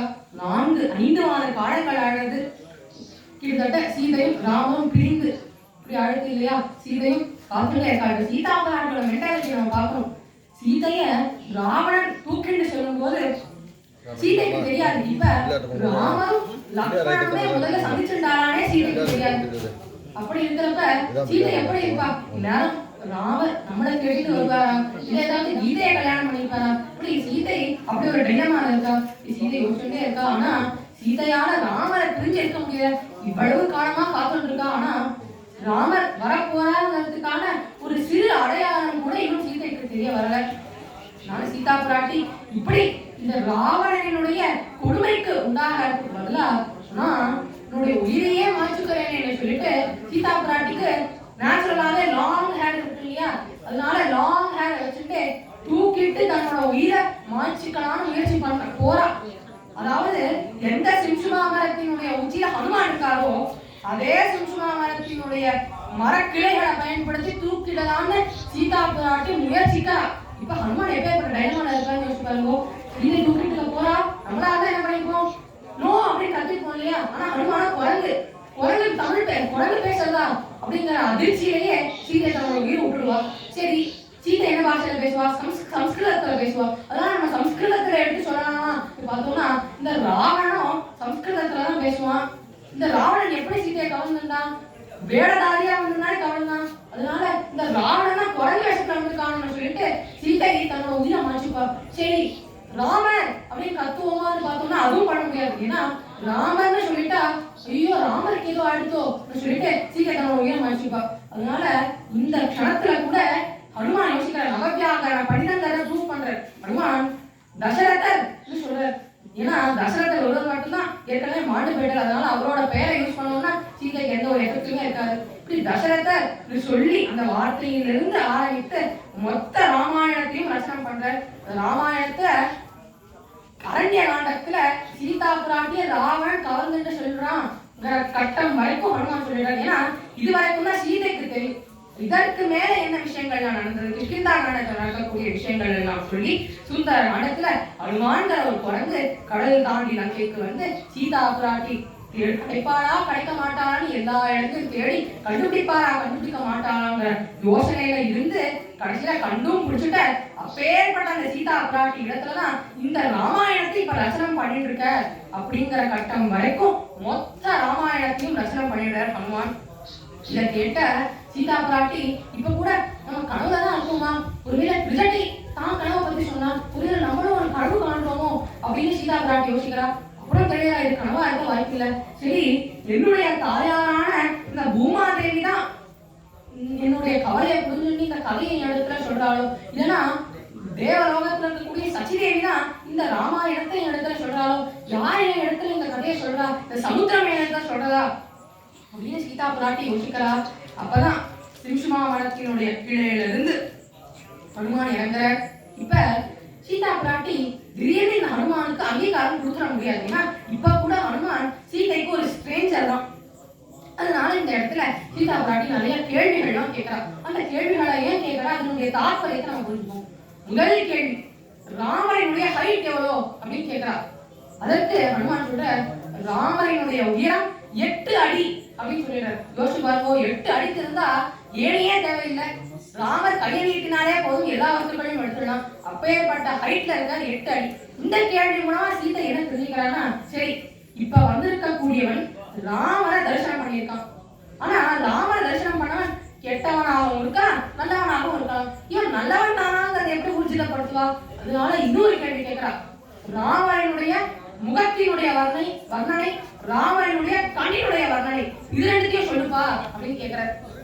அப்ப ஹனுமான் சொல்றான், ஹனுமானின் ராமரினுடைய முகம் தாமரை, கண் தாமரை. இது வரைக்கும் நான் தாமரையை பார்த்திருக்கேன், ஆனா தாமரைக்குள்ள இருக்கக்கூடிய தாமரைய ராமர் இடத்துல முதல்ல பார்த்தேன் சொல்றான். ஆனா நீங்களே யோசிச்சு பாருங்க, ராமனுடைய முகத்தையும் கண்ணையும் கொடிய வாழ் கூட பார்த்துருக்கலாம், நல்ல வாழ் கூட பார்த்துருக்கலாம். ஆனா இந்த கேள்வி மூலமா சீதை ஹனுமான் நல்லவன் புரிஞ்சுக்கிறார். எப்படின்னா ராமரினுடைய கட்டாட்சம் ஒரு இடத்துல இருந்தால் மட்டும்தான் அவனால ராமரினுடைய முகத்தினுடைய அழகையும் கண்ணினுடைய அழகையும் வர்ணிக்க முடியும். அதனால அதன் மூலமா ஹனுமானுக்கு ராமரினுடைய கட்டாட்சம் இருக்கு, அதனால இந்த ஹனுமான் நல்லவன் அப்படிங்கறத சீதா பிராட்டி புரிஞ்சுக்கிறார். அடுத்த கேள்வி கேட்கிறான், ஆனா எனக்கும் ராமருக்கும் ஒரு ஒப்பந்தம் இருக்கு, நான் யாரெல்லாம் அங்கீகாரம் பண்றேனோ அவளைத்தான் ராமரும் ஏற்றுப்பார். அப்படி இருக்கும்போது இந்த வானரான அங்கீகாரமே பண்ணல, அப்படி இருக்கும்போது ராமர் எப்படி உங்களை ஏற்றுண்டார் அப்படின்னு கேட்கும்போது அப்ப ஹனுமான் சொல்றார், தேவி இங்க உங்களை ராவணன் புஷ்ப விமானத்துல கூட்டிட்டு போறப்ப இங்க உங்களுடைய ஆபரணங்கள் எல்லாம் கழட்டி உங்க புடவை முடிச்ச கிழிச்சு அதுல போட்டு அது டைரக்டா எங்க கிட்டே தான் விழுந்தது, அதனால அதன் மூலமாக உங்களுடைய அங்கீகாரம் உங்களுக்கு கிடைச்சிருக்கு அப்படின்னு சீதா பிராட்டி கிட்ட ஹனுமான் ரொம்ப அழகா சொல்லிடுறார். அதை வச்சுதான் ஹனுமானே ஐடென்டிஃபை பண்றாரு. இப்ப நீங்களே யோசிச்சு பாருங்க, ஹனுமான் சுஷ்மா மரத்தினுடைய உச்சத்துல இருக்கார். அவர் முதல்ல கிஷ்கிந்தையில சீதா தேவியினுடைய கொடா முடிச்சோட கலரை பார்த்துருப்பாரு இல்லையா, அதை ஞாபகம் வச்சுட்டு இருக்காரு. அவர் உதாரணத்துக்கு ஒரு தோடை கலட்டி வச்சிருந்தா அந்த ஒரு காதுல இருந்து ஒரு தோடு எடுத்திருந்தா இன்னொரு காதுல ஒரே ஒரு தோடு தான் இருக்கும், 2 தோடு இருக்க முடியாது இல்லையா. இதெல்லாம் ஐடென்டிஃபை பண்ணி மேட்ச் த ஃபாலோயிங் பண்ணி தான் ஹனுமான் ஊர்ஜிதமே படுத்துற. இவன் கீதையா இருக்க முடியாது, இவன் நிச்சயமா சீதையாகத்தான் இருக்க முடியும்னு ஹனுமான் ஊர்ஜிதப்படுத்துற. இது சீதா பிராட்டி. இப்படி எல்லாம் தெரிஞ்சது. ஓகே, இவன் ஹனுமானாகத்தான் இருக்கணும்னு. சரி ஹனுமான் அப்படின்னா நீ ராமதூதனாகவே இருப்பா, நீ ராமதூதனா இருந்தேன்னா ராமர் நிச்சயமா ஒரு இடத்துல ஏதாவது ஒரு ஐடென்டிபிகேஷன் மார்க் கொடுத்துருப்பார், அந்த ஐடென்டிபிகேஷன் மார்க் என்ன நீ கொடுப்பா அப்படின்னு கேட்கிற. அப்பதான் ஹனுமான் ராமரினுடைய கடையாளிய தன்னுடைய உள்ளங்கையில இப்படி வச்சுக்கிறாராம். அதை சீதா பிராட்டி மேலிருந்து எடுத்துக்கிறார். இதுல என்ன சுவாமி இருக்கு, அவரே உள்ளங்கையில வச்சுட்டார் பார்த்தோம்னா, பொதுவாகவே நம்மளுடைய சம்பிரதாயத்துல மேல இருந்து கொடுக்கிறவா, அதாவது கொடுப்பவன் மேலிருந்து கொடுப்பான், வாங்கிக்கிறவா கீழே இருந்து வாங்கிப்பா. ஆனா அப்படி நம்ம சீதா பிராட்டியிட கொடுத்தோம்னா நம்ம சீதா பிராட்டியோட உயர்ந்தவன் ஆயிடும் இல்லையா, அதனால அப்படி நம்ம பண்ணக்கூடாதுன்னு சொல்லிட்டு மோதிரத்தை எடுத்து தன்னுடைய கையில இப்படி வச்சுக்கிறார். சீதா பிராட்டி மேலிருந்து எடுத்துக்கிறார். இப்படி ஒரு சின்ன விஷயத்துல கூட தான் நவவியாகரண பண்ணிருந்தத ரொம்ப அழகா நடத்துறார். இப்படி இதெல்லாம் வாழ்றது. அதாவது ஹனுமான் இந்த மோதிரத்தை கொடுத்த உடனே சீதைக்கு எப்பேற்பட்ட சந்தோஷம்னா, டைரக்டா அப்பேற்பட்ட ராமரே வந்திருந்தா கூட அப்பேற்பட்ட சந்தோஷம் சீதைக்கு கிடைத்திருக்காது. அந்த மோதிரம் கிடைத்த உடனே அப்பேற்பட்ட சந்தோஷம். அந்த மோதிரத்தை எடுத்து உச்சிமேல் வைத்து முகர்றா. அந்த மோதிரத்தோடு கூடிய ராமரினுடைய விரலோடு கூடிய கையோடு கூடிய உடம்போடு கூடிய ராமரே கிடைச்ச மாதிரி இருக்கக்கூடிய பிள்ளைங்களுக்கு சீதைக்கு ஏற்பட்ட மோதிரம் கிடைக்கிறது. அப்பதான் ஹனுமான் ராமர் தான் இடத்துல சொல்லி கொடுத்த ஒரு இன்சிடென்ட்டை சீதா பிராட்டி எடுத்த சொல்ற. இந்த மாதிரி இந்த சித்திரக்கூட்டத்துல இருக்கும்போது ஒரு காகாசுரன், இந்திரனுடைய மகனான காகாசுரன் உங்க மார்பகத்தை தன்னுடைய அழகான கொத்தலாம். அப்ப கொத்தும் போது உங்க மார்பகத்துல இருந்து தாரதாரியா ரத்தம் வருது. இதை பார்த்து கோபம் வந்த ராமர் தன்னுடைய தர்பக்குள்ள பிரம்மாஸ்திரத்தை பயன்படுத்தி அந்த காகாசுரனுடைய கண்ணை எடுத்த அந்த இன்சிடென்ட்டையும் இந்த இடத்துல ஆதாரமா சொல்லி, இவன் வேற யாருமே இல்லை, சாட்சாத் ராம தூதனாகத்தான் இருக்க முடியும்னு சீதா பிராட்டி இந்த இடத்தை உறுதிப்படுத்துறார். அதாவது ஹனுமான் கொடுக்கக்கூடிய இந்த மோதிரமானது இன்றைக்கு எப்படி க்ளோஸ்னா, இந்த மோதிரம் வேற யாரும் போடுறதில்லை. இப்ப நமக்கு ஒரு சந்தேகம் வரும் இல்லையா, ராமர் காட்டுக்கு கிளம்பும் போது எல்லா ஆபரணங்களையும் அவர் எடுத்து வச்சுட்டு தானே வந்தார். அப்படி இருக்கும்போது இந்த மோதிரத்தை மட்டும் ஏன் போட்டுட்டு வந்தார் பார்த்தோம்னா, இந்த மோதிரமானது தசரதன் போட்டதே கிடையாது. இது சீதையினுடைய அப்பாவான ஜனகர் பாணிகரான தப்ப ஜனகர் ராமருக்கு போட்ட மோதிரம் இது. அந்த மோதிரத்தை அதனால்தான் ராமர் இந்த வனவாசத்துல கூட போட்டுட்டு வந்த அந்த மோதிரத்துக்கும் சீதைக்கும் ஒரு கனெக்ஷன், ஒரு ரொம்பமான ஸ்டோரி வேற இருக்கு. அது என்னன்னு பார்த்தோம்னா, ஒரு நாள் சீதையும் ராமரும் அரண்ய காண்டத்துல ஒரு போர்ட் கேம் ஆடிட்டு இருக்கா. அந்த போர்ட் கேம்ல சீதை ஜெயிக்கிற மாதிரி இருக்கா. அப்படி ஒரு சமயம் வந்துடுறது. அதனால ராமருக்கு எப்பவுமே தோக்கிறது பிடிக்காது. அதனால அப்படி இப்படின்னு பண்ண அவர் ஆட்டத்தை கலைச்சு விடுறாரு. உடனே சீதைக்கு கோபம் வந்துடுறது. உடனே ராமா இனிமே நான் கூட பேச மாட்டேன் அப்படின்னு சொல்லிடுறான். ராமன் சரி ஓகே, சாதாரண கேம் தானே கலைச்சேன், அது எதுக்கு நீ பேச மாட்டேன்னு சொல்றேன்னு சொல்லிட்டு நானும் உங்க கூட பேச மாட்டேன் அப்படின்னு சொல்லிடுறேன். இப்படி இவா 2 பேரும் 3 நாள் பேசாமலே இருந்து விடுறா. ஆனா இவா பேசாம இருக்கிறதுல என்ன ஒரு நெகட்டிவ்னா அது லக்ஷ்மணனுக்கு தான். இப்ப லக்ஷ்மணன் தான் எல்லா வேலையும் பார்ப்பேன். இப்ப உதாரணத்துக்கு எடுத்துக்கோங்க. இப்ப லக்ஷ்மணன் வந்து சரி ஓகே இன்னைக்கு ரத்ததானம் பண்ணலாம்னு இருக்கேன். டேரக்டா சீதையிட்ட கேட்க ஓகே இன்னைக்கு ரத்ததானம் பண்ணலாமான்னு கேட்டா சீதை சொல்லுவா சரி நீ ராமர்கிட்டே போய் கேட்டுக்கோ அப்படின்னு சொல்லுவாரு. ராமர்கிட்ட போய் கேட்டா சரி நீ சீதையிட்டே போய் கேட்டுக்கோ. இப்படி இவா 2 பேரும் ஷெட்டில் ஆடுறப்ப இவா 2 பேருக்கும் நடுவுல கார்த்தா இந்த லக்ஷ்மணன் மாட்டேன். லக்ஷ்மணன் பாக்குறேன் உங்க 2 பேருக்கு நடுவுல என்ன இருக்க முடியாதுப்பான்னு சொல்லிட்டு லக்ஷ்மணன் கிளம்பி போயிடுறாரு. இப்படி இவா 2 பேருக்கும் பேசக்கூட ஆள் இல்லாம கட்டி இல்லாம இருந்துடுறது இந்த 3 நாள். இப்படி ஆயிடுச்சு இல்லையா? இப்படி இருக்கும்போதுதான் ஆனா இந்த சமயத்துல கூட ராமரால 3 நாளைக்கு கூட சீதை இடத்துல பேசாம இருக்க முடியல. இப்படி 3 நாள் கூட இருக்க முடியலன்னா எப்படி அவர் 8 மாதம் சீதையை பிரிந்து எப்படி துயரப்பட்டிருப்பாருங்கிறது இந்த இடத்துல நம்ம உணரணும். இப்படி 3 நாள் பேசாம இருந்தார் இல்லையா? அவரால் பேசாம இருக்க முடியல. அதனால அவர் என்ன பண்றார், தன்னுடைய மோதிரத்தை அவிழ்க்கிறார். அத அந்த மண்ணுல அப்படியே மறைச்சு வச்சுடுறாரு. அப்படியே மறைச்சு வச்சுட்டு சொல்றாரு, உங்க அப்பா போட்ட மோதிரத்தை நான் தெரியாம தொலைச்சுட்டேன்பா அப்படின்னு கத்துற. இங்க பக்கத்துல யார் இருக்காளோ அவன் தேடி கொடுங்கோ அப்படின்னு சொல்ற. பக்கத்துல யாரோட சீதை மட்டும் தான் இருக்கா. சீதையா அப்படி இப்படின்னு தேடி பாக்குறா. மோதிரத்தை கண்டுபிடிச்சிடுறா. ஓ இங்கதான் இருக்கா மோதிரம், எப்படி கண்டுபிடிச்ச அப்படின்னு ராம கேட்டே வா 2 பேரும் பேசிக்க ஆரம்பிச்சுக்கிறான். இப்படி சீதை சொல்றா இந்த இடத்துல நாங்க 2 பேரும் 3 நாளைக்கு பேசாம இருந்த போது கூட எங்களை சேர்த்து வச்ச இந்த மோதிரம் அதே மாதிரிதான் நாங்க 5 மாதம் சேர்ந்து இருக்கும் போது கூட இதே மோதிரம் தான் எங்களை சேர்த்து வைக்கிறது அப்படின்னு சொல்லி அந்த மோதிரத்தை உச்சிமே வைத்து முகரா. இந்த இடத்துல சீதா பிராட்டி சரி நீ சீதையெல்லாம் பார்த்துருக்க ஐடென்டிபிகேஷன் அவனை கொடுக்கணும் இல்லையா? அதனால தன்னுடைய சூட்டாமணிய அனுமான இடத்துல கொடுக்குறாரு. அனுமானும் அதை பத்திரமா வாங்கிக்கிறார். இப்படி இதெல்லாம் எடுத்து இப்ப அனுமான் சீதை எழுத சொல்றாரு, எனக்கு ரொம்ப பசிக்கிறது சொல்றாரு. அப்ப சீதை சொல்றேன் எங்க பக்கத்துல இந்த ராவணன் நல்லா வாழ தோப்பெல்லாம் மெயின்டைன் பண்ணி வச்சிருக்கான், அதனால நீ அங்க போய் நல்லா சாப்பிட்டு ரெஸ்ட் எடுத்துக்கோப்பா அப்படின்னு சொல்ற. ஹனுமான் போய் அங்க இருக்கக்கூடிய வாழை மரத்துல இருக்கக்கூடிய வாழைப்பழத்தை நான் சாப்பிட்டு இருக்க. அப்பதான் ராட்சசிகள்லாம் வந்துடுறான். இந்த ராட்சசிகள்லாம் வந்தோடனே ஹனுமான் என்ன பண்ற, ஒரு வாழை மரத்தை எடுக்கிற.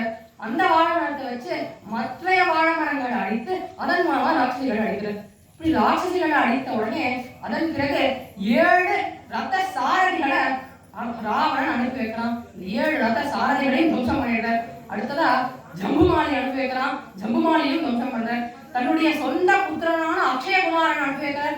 அக்ஷயகுமாரனையும் துவம்சம் பண்ணிடுறார். தன்னுடைய 7 மந்திரிகள் அனுப்புறார். அவாளையும் துவம்சம் பண்ணிடுறார். அவளோட புத்திரர்கள் அனுப்புறார். அவாளையும் துவம்சம் பண்றார். இப்படி இவன் இந்த குரங்கு சாதாரண குரங்கு இல்ல, எக்ஸ்ட்ராடினரி குரங்குப்பா சொல்லிட்டு தன்னுடைய சன்களே தன்னுடைய புத்திரர்களே பெஸ்ட் சன்னான இந்திரஜித் அனுப்புறார்.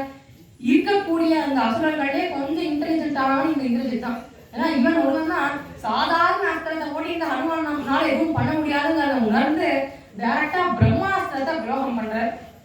இப்படி ஆனா ஹனுமானுக்கு அதுல கூட ஒரு அட்வான்டேஜ் இருக்கு. என்னன்னா ஹனுமானுக்கு ஒரு வரம், என்ன வரம்னா பிரம்மாஸ்திரமே ஹனுமானை எதுவும் பண்ணாது. அதனால அப்படி இருந்தாலும் ஹனுமான் பிரம்மா உயர்ந்தவர். அதனால பிரம்மாவுக்கு நம்ம மரியாதை கொடுக்கணுங்கிறதுக்காக பிரம்மாஸ்திரத்துக்கு கட்டுப்பட்ட மாதிரி இருக்காரு. அதாவது பிரம்மாஸ்திரம் ஒரு சின்னதா மெல்லிசா ஒரு கயிறு போல இருக்கு. எப்படி இருக்குன்னா நம்ம உபநயனத்தனிக்கு ஒரு வெளிப்புணர்வு போல போட்டுப்போம் இல்லையா? அது போல அத்துருண்ட ரொம்ப தின்னா ஒரு நேர்மாக இந்த பிரம்மாஸ்திரமான ஒரு கட்டு போடுறது. இப்படி ஆயிடுது. இப்ப ஹனுமான் பிரம்மாஸ்திரத்துல மாட்டின்ற விஷயம் தெரிஞ்ச உடனே மற்ற ராட்சசிகள்னா கிணத்துக்கு போடக்கூடிய கயிறு, அந்த பிளிக்கிட் ஆன கயிறு, அந்த கயிறு இந்த கயிறு போட்டு அந்த கயிறத்தெல்லாம் வச்சு ஹனுமானை கட்டி போடுறா. ஆனா இந்த பிரம்மாஸ்திரத்துக்கு ஒரு சொரணை இருக்கு.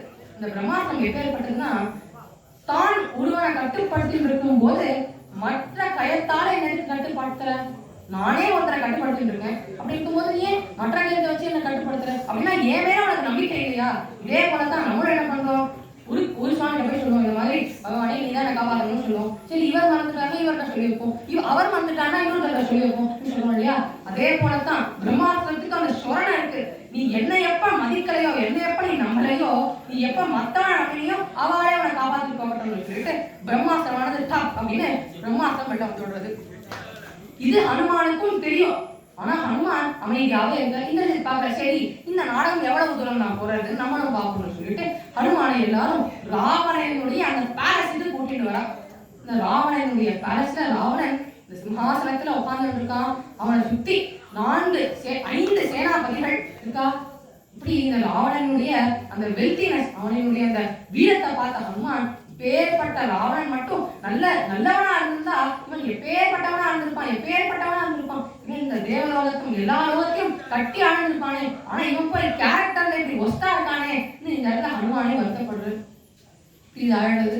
இப்ப ராவணன் கேட்கலாம், இந்த மாதிரி நீ எதற்கு இங்க வந்திருக்க கேட்கும் போது நான் இங்க தூதுவனா வந்திருக்கேன் அப்படின்னு சொல்றேன். பொதுவாகவே தூதுவனா வந்தவனுக்கு ஆசனம் அளிக்கணும். ஆனா தூதுவனா வந்திருக்கக்கூடிய ஹனுமானுக்கு ஆசனம் அளிக்க தவறினா இந்த ராவணன். அப்ப ஹனுமான் பார்க்க நீ என்னடா எனக்கு ஆசனம் கொடுக்கறதுன்னு சொல்லிட்டு தன்னுடைய வாழையே ஒரு ஆசனம் மாதிரி ஆக்கிட்டு அதனையுடைய உச்சியில ஹனுமான் உட்கார்ந்துக்கிறார். இப்படி ஹனுமானும் இந்த இடத்துல ராவணனுக்கு நல்லதெல்லாம் எடுத்து சொல்றப்பா இந்த சீதையான ராமரினுடைய மனைவி அவளையப்பா நீ வச்சுருக்க இன்னும் நல்ல வார்த்தையெல்லாம் சொல்றாரு. இதேதான் விபீஷணனும் சொல்லிட்டு இருக்க ரொம்ப காரணமா. இதெல்லாம் ராவணன் கேட்கறதே இல்லை. இப்ப ராவணன் சொல்லிடலாம், சாதாரண ஒரு குரங்கு அதெல்லாம் என்ன எதிர்த்து பேசுறது, இந்த குரங்கை நீங்க முதல்ல போய் கொள்ளுங்கோ அப்படின்னு சொல்ற ராவணன். இப்ப அந்த இடத்துலயும் விபீஷணன் தான் எழுந்து சொல்றாரு, இந்த மாதிரி தூதுவனா வந்திருக்கக்கூடிய யாரையும் நான் கொல்லக்கூடாது அப்படின்னு சொல்லிடுறாரு. இந்த இடத்துல ராவணன் ஏனோ அதை உணர்ந்துடுறான். சரி ஓகே கொள்ளதானே கூடாது, இந்த குரங்கினுடைய வாழை நெருப்பு வச்சிருங்கோ அப்படின்னு சொல்றான். ஹனுமானுக்கு ஒரு நல்ல குணம். என்ன குணம்னா தாயிடத்துல என்ன கிடைச்சாலும் அந்த மற்றவாழிடத்துல ஷேர் பண்ணிடுவார். அவர் பேஸ்புக்ல நிறைய இருப்பார் கூட ஷேர் பண்ணிடுறாரு எல்லாருக்கும். டைரக்டா அந்த வாழை நெருப்பு வச்சாரு இல்லையா, அதோடயே கிளம்புற எல்லா லங்கையா இருக்கக்கூடிய எல்லா ஆகத்திலையும் நெருப்பு வச்சுடுறாரு. ஆனா ஹனுமான் நரன் இல்லையா, அதனால ஒரு காரியத்தை செஞ்சதுக்கு அப்புறம் தான் யோசிப்பாங்க, அடடா இதே லங்கையில தானே சீதா பிராட்டியும் இருக்கா, அப்படி இருக்கும்போது இந்த சீதா பிராட்டி இருக்கக்கூடிய இந்த லங்கையில நம்ம தீ வச்சுக்கோமே சொல்லிட்டு டைரக்டா சீதா பிராட்டி இருக்கக்கூடிய அசோகவனத்துக்கு போக. ஆனா அவர் கிளம்புறதுக்கு முன்னாடி 2 சாரணர்கள் அந்த பக்கமா போயிட்டு இருக்கா. அந்த சாரணர்கள்லாம் பேசிக்கிறா, ஒரு குரங்கு வந்ததும் தான் வந்து மொத்த லங்கையிலையும் தீ வச்சு கொடுத்துப்பா அப்படின்னு ஒரு சாரணர் சொல்றாரு. அதற்கு இன்னொரு சாரணர் சொல்றாரு, சரி அந்த குரங்கு எல்லா இடத்துலயும் தீ வச்சாலும் பாரு அந்த அசோகவனம் மட்டும் தப்பிச்சுடுது அப்படின்னு அந்த சாரணர் சொல்றாரு. இத கேட்ட உடனேதான் ஹனுமானுக்கே நிம்மதியா இருக்கு. ஓகே அசோகவனத்துல தீ நம்ம வைக்கல அப்படின்னு ஹனுமானுக்கு நிம்மதியா இருக்கு. இருந்தாலும் சீதா பிராட்டியை கடைசியா ஒரு வாட்டி தரிசனம் பண்ணி சீதா பிராட்டியினுடைய அனுகிரகத்தோட அவர் கிளம்புறார். ஆனா நமக்கு ஒரு சந்தேகம் வரும் இல்லையா, ஹனுமானுடைய வாழை நெருப்பு வைத்தா அவர் எல்லா இடத்துலயும் ஷேர் பண்ணிட்டு அவ எல்லாம் பத்தி எரியாது, ஹனுமானோட வாழைக்கு மட்டும் எதுவுமே ஆகலே. இதற்கு காரணம் சீதா பிராட்டியினுடைய அனுகிரகம். சீதா பிராட்டி அனுகிரகம் பண்றா. நான் கற்பு கரைசியானது உண்மையாக இருந்தால் ஹனுமானினுடைய வாளானது குளிரட்டும் சொல்றா. ஹனுமானினுடைய வாளானது ஓல்டா சேசி மாதிரி ஜில்லுன்னு இருக்கு. ஹனுமான் அங்க இருந்து கிளம்புற சமுத்திரத்துல தன்னுடைய வாழ வச்ச நெருப்ப அணைச்சுடுற. டைரக்டா அவர் மறுபடியும் மகேந்திரகிரியை நோக்கி கிளம்புற. ஜெய கோஷம் போட்டு கிளம்புற. அப்படி அந்த மகேந்திரகிரியில இப்ப வானங்கள்லாம் இருக்கா இல்லையா, இன்னும் ஹனுமான் அங்க வந்து சேரல. ஆனா ஹனுமான் செய்யக்கூடிய கோஷமானது அங்க கேட்கறது. ஹனுமான் செய்யக்கூடிய கோஷம் கேட்கறது இல்லையா, இதை கேட்ட உடனே ஜாமான் சொல்லிடுறாரு, சரி நீங்க எல்லாருமே இப்ப என்ஜாய் பண்ணுங்க, ஏன்னா ஹனுமான் தன்னுடைய காரியத்துல வெற்றி அடைஞ்சுட்ட அப்படின்னு சொல்ற. மாணவர்கள்லாம் கேட்கிறா, எப்படி ஹனுமானே இன்னும் வரல, உங்களுக்கு எப்படி தெரியும் ஹனுமான் ஜெயிச்சாரா தோத்தாரு? ஏன்னா ஹனுமானை பத்தி எனக்கு உங்களை விட எல்லாரோடையும் நல்லா தெரியும். ஹனுமான் செய்யக்கூடிய கோஷத்திலே எனக்கு தெரியாது. அவன் நிச்சயமா சீதா பிராட்டியை பார்த்து கணையாளியை கொடுத்து சூடாமணியை வாங்கிட்டு வந்துட்டாங்கிற விஷயம் எனக்கு இப்ப தெரியாதுன்னு சொல்லி ஜாம்பவான் சொல்ற. அதே போல ஹனுமானும் வர எல்லா வனாலும் ஹனுமானை அப்ரிஷியேட் பண்றா. இப்ப நம்மளா தான் என்ன பண்ணிருக்கோம், இப்ப மகேந்திரகிரிக்கு நம்ம தான் ஹனுமானு வச்சுக்கோங்க. ராமர் இப்ப மகேந்திரகிரியில அவர் கிஷ்கிந்தை கர்நாடகால தான் இருக்கு, மகேந்திரகிரி தமிழ்நாட்டுல இருக்கு. இப்ப நம்மளாக என்ன பண்ணுவோம், டைரக்டா மகேந்திரகிரியில இருந்து கர்நாடகாவுக்கு போய் கிருஷ்ணந்தைக்கு போய் ராமர்கிட்ட இந்த மாதிரி சீதாதேவியை நம்ம பார்த்துட்டோம் விஷயத்த நம்ம சொல்லுவோம். ஆனா ஹனுமான் அதை பண்ணல. டைரக்டா இந்த வானரால் எல்லாம் கூட்டிட்டு ஒரு வைன் யார்டுக்கு போற. அந்த வைன் யார்டானது இந்த சுக்ரீவனுடைய மாமாவால மெயின்டைன் பண்ணப்பட்டது. இந்த வைன் யார்டை கூட்டிட்டு போய் இந்த வானரால் எல்லாரையும் இப்ப ஜெயிச்சுட்டா இல்லையா, அதனால வைன் யார்டை கூட்டிட்டு போய் எல்லா வானராலும் ஆட்டம் போடுறாங்க. ஏன் சுவாமி அங்க ராமர் தவிச்சுட்டு இருக்கா, சீதையை காணலன்னு அப்படி இருக்கும்போது ஹனுமானையும் ஒய்யாடுதான் கூட்டிட்டு போற பார்த்தோம்னா, ஏன்னா ஒருவேளை ஹனுமான் மட்டும் டைரக்டா மகேந்திரகிரியில இருந்து கர்நாடகாவை கூட்டிட்டு போயிருந்தோம்னா ஒவ்வொரு வானமும் ராமர் இடத்துல போவான். ராமர் நாங்க சீதையை பார்த்துட்டோம்னு சொல்லிட்டு ராமரோட முதுகில ஒண்ணு போடுவான். இப்படி ஒவ்வொரு வானமும் ராமனுடைய முதுகில ஒண்ணு போட்டதுன்னா ராமரோட முதுகு தப்பட்டையாடும் இல்லையா? அதனாலதான் இந்த கர்நாடகாவுக்கும் மகேந்திரகிரிக்கும் நடுவுல ஒரு ஸ்பீட் பிரேக்கர் மாதிரி இருக்கட்டும் சொல்லிட்டு நடுவுல ஒரு வைத்தியாருக்கு கூட்டிட்டு போய் அந்த வாழாளுடைய எக்ஸைட்மெண்ட் எல்லாம் குறைச்சு அப்புறமா கிஷ்கிந்தைக்கு கூட்டிட்டு போறார். அப்படி கிஷ்கிந்தையில போய் ராமர் சந்திக்கிறார். அப்படி ராமரிடத்துல நான் சீதையை பார்த்துட்டேங்கிறத சொல்லக்கூடியதுல கூட எவ்வளவு அழகு. முதல்ல சீதையை கண்டேன்னு சொல்லல, கண்டேன் சீதையைன்னு சொல்றாரு. அது ஏன் கண்டேன் சீதையை? பொதுவாகவே சப்ஜெக்டுக்கு தான் வெர்பை விட நிறைய மதிப்பு ஜாஸ்தி. அப்படி இருக்கும்போது ஏன் வெர்பை முதல்ல வச்சு அப்புறமா சப்ஜெக்டான சீதையை சொல்றாருன்னு பார்த்தோம்னா, இந்த இடத்துல ராமர் வானரால அனுப்பிச்சதே சீதா பிராட்டிய பார்க்கறதுக்காகத்தான். அதனால சீதைய பார்க்கிறோமா இல்லையா, பார்த்தோமா இல்லையா, அதனால அந்த இடத்துல வெர்புக்கு தான் இம்பார்ட்டன்ஸ் ஜாஸ்தி. அதனால இப்போ உதாரணத்துக்கு சீதையை சொல்றப்ப ராமர் வெயிட் பண்ணிட்டு இருக்காரு இல்லையா, சீதையை ஒரு பார்க்கலன்னு சொல்லிடுவாரோ அப்படின்னு ராமரை நம்ம ஒரு க்ஷணம் கூட நம்ம காக்க வைக்க கூடாதுன்னு சொல்லிட்டு முதல்ல கண்டேன் சீதையை சொல்லி ரொம்ப அழகா சொல்றார். இப்ப ராமருக்கு அப்பேற்பட்ட சந்தோஷம். ஹனுமான் அவனுக்கு என்ன கொடுப்பேன் ஹனுமான், நானும் என்னுடைய ராஜ்யத்தை துறந்துட்டு வந்திருக்கேன். அப்படி வரும்போது கூட என்னிடத்துல இருக்கக்கூடிய ஒரே ஒரு சொத்து என்னுடைய மனைவியையும் நான் தொலைச்சிட்டேன். அப்படின்றப்ப நான் நிர்கதியா இருக்கேன். அப்பேற்பட்ட நிர்கதியா இருக்கக்கூடிய எனக்கு இன்னும் உயிரை கொடுக்கிற அளவுக்கு அப்பேற்பட்ட செய்தியை சொல்றேன் நீ ஹனுமான். என்னால நீமே தர முடியாது ஹனுமான், ஆனா உன்னே ஒண்ணு கொடுக்க முடியும், என்னையே நான் உனக்கு கொடுத்துடுறேன் சொல்லிட்டு ஆலிங்கனம் பண்ணிக்கிறார். ஏற்பட்ட கட்டமானது சுந்தரகாண்டத்துல மட்டும்தான் வரும். பொதுவா சுந்தரகாண்டத்தை ஆலிங்கனம் பண்ணியிருக்காரு இல்லையா, இதோட சுந்தரகாண்டமானது முடிவடையாது. மற்ற காண்டங்கள்ல அடுத்துனோட ஒரு மாதிரி ஒரு நெகட்டிவ் எண்டிங்கா இருக்கும். அரண்ய காண்டத்துல சீதையை காணல தேடிட்டே போற ஒரு மாதிரி துக்கத்திலே முடியாது. அதே போலதான் அயோத்தியா காண்டம் தசரத்தை மறந்துட்டு இவாளெல்லாம் காட்டுக்கு போற, பரதன் மட்டும் துக்கத்துல இருக்க. இப்படி எல்லாமே ஒரு சேட் எண்டிங்காவே வந்துட்டு இருக்கு. அப்படி வந்துட்டு இருக்கிறப்ப இந்த சுந்தர காண்டம் மட்டும்தான் ஒரு எமோஷனோட ஒரு சந்தோஷத்தோட ஒரு முடிவுக்கு வராது. இப்பேற்பட்ட சுந்தர காண்டத்தை பிரியவானா ரொம்ப அழகா ரச்சனை பண்ணுவா. இத கம்பர் ரொம்ப அழகா இந்த சுந்தர காண்டத்தை ஒரே ஒரு ஸ்லோகத்தில் எடுப்பார். ஐந்திலே ஒன்றை பெற்றான், அன்றிலே ஒன்றை தாவி, ஐந்திலே ஒன்று ஆறாக ஆறுயிர் காக்க ஏகி, ஐந்திலே ஒன்றை கண்டு அலங்கை கன்று அயராரூரில், ஐந்திலே ஒன்றை வைத்தான் அவன் நம்மை அழித்து காப்பான். ரொம்ப அழகா எடுக்கிறார்.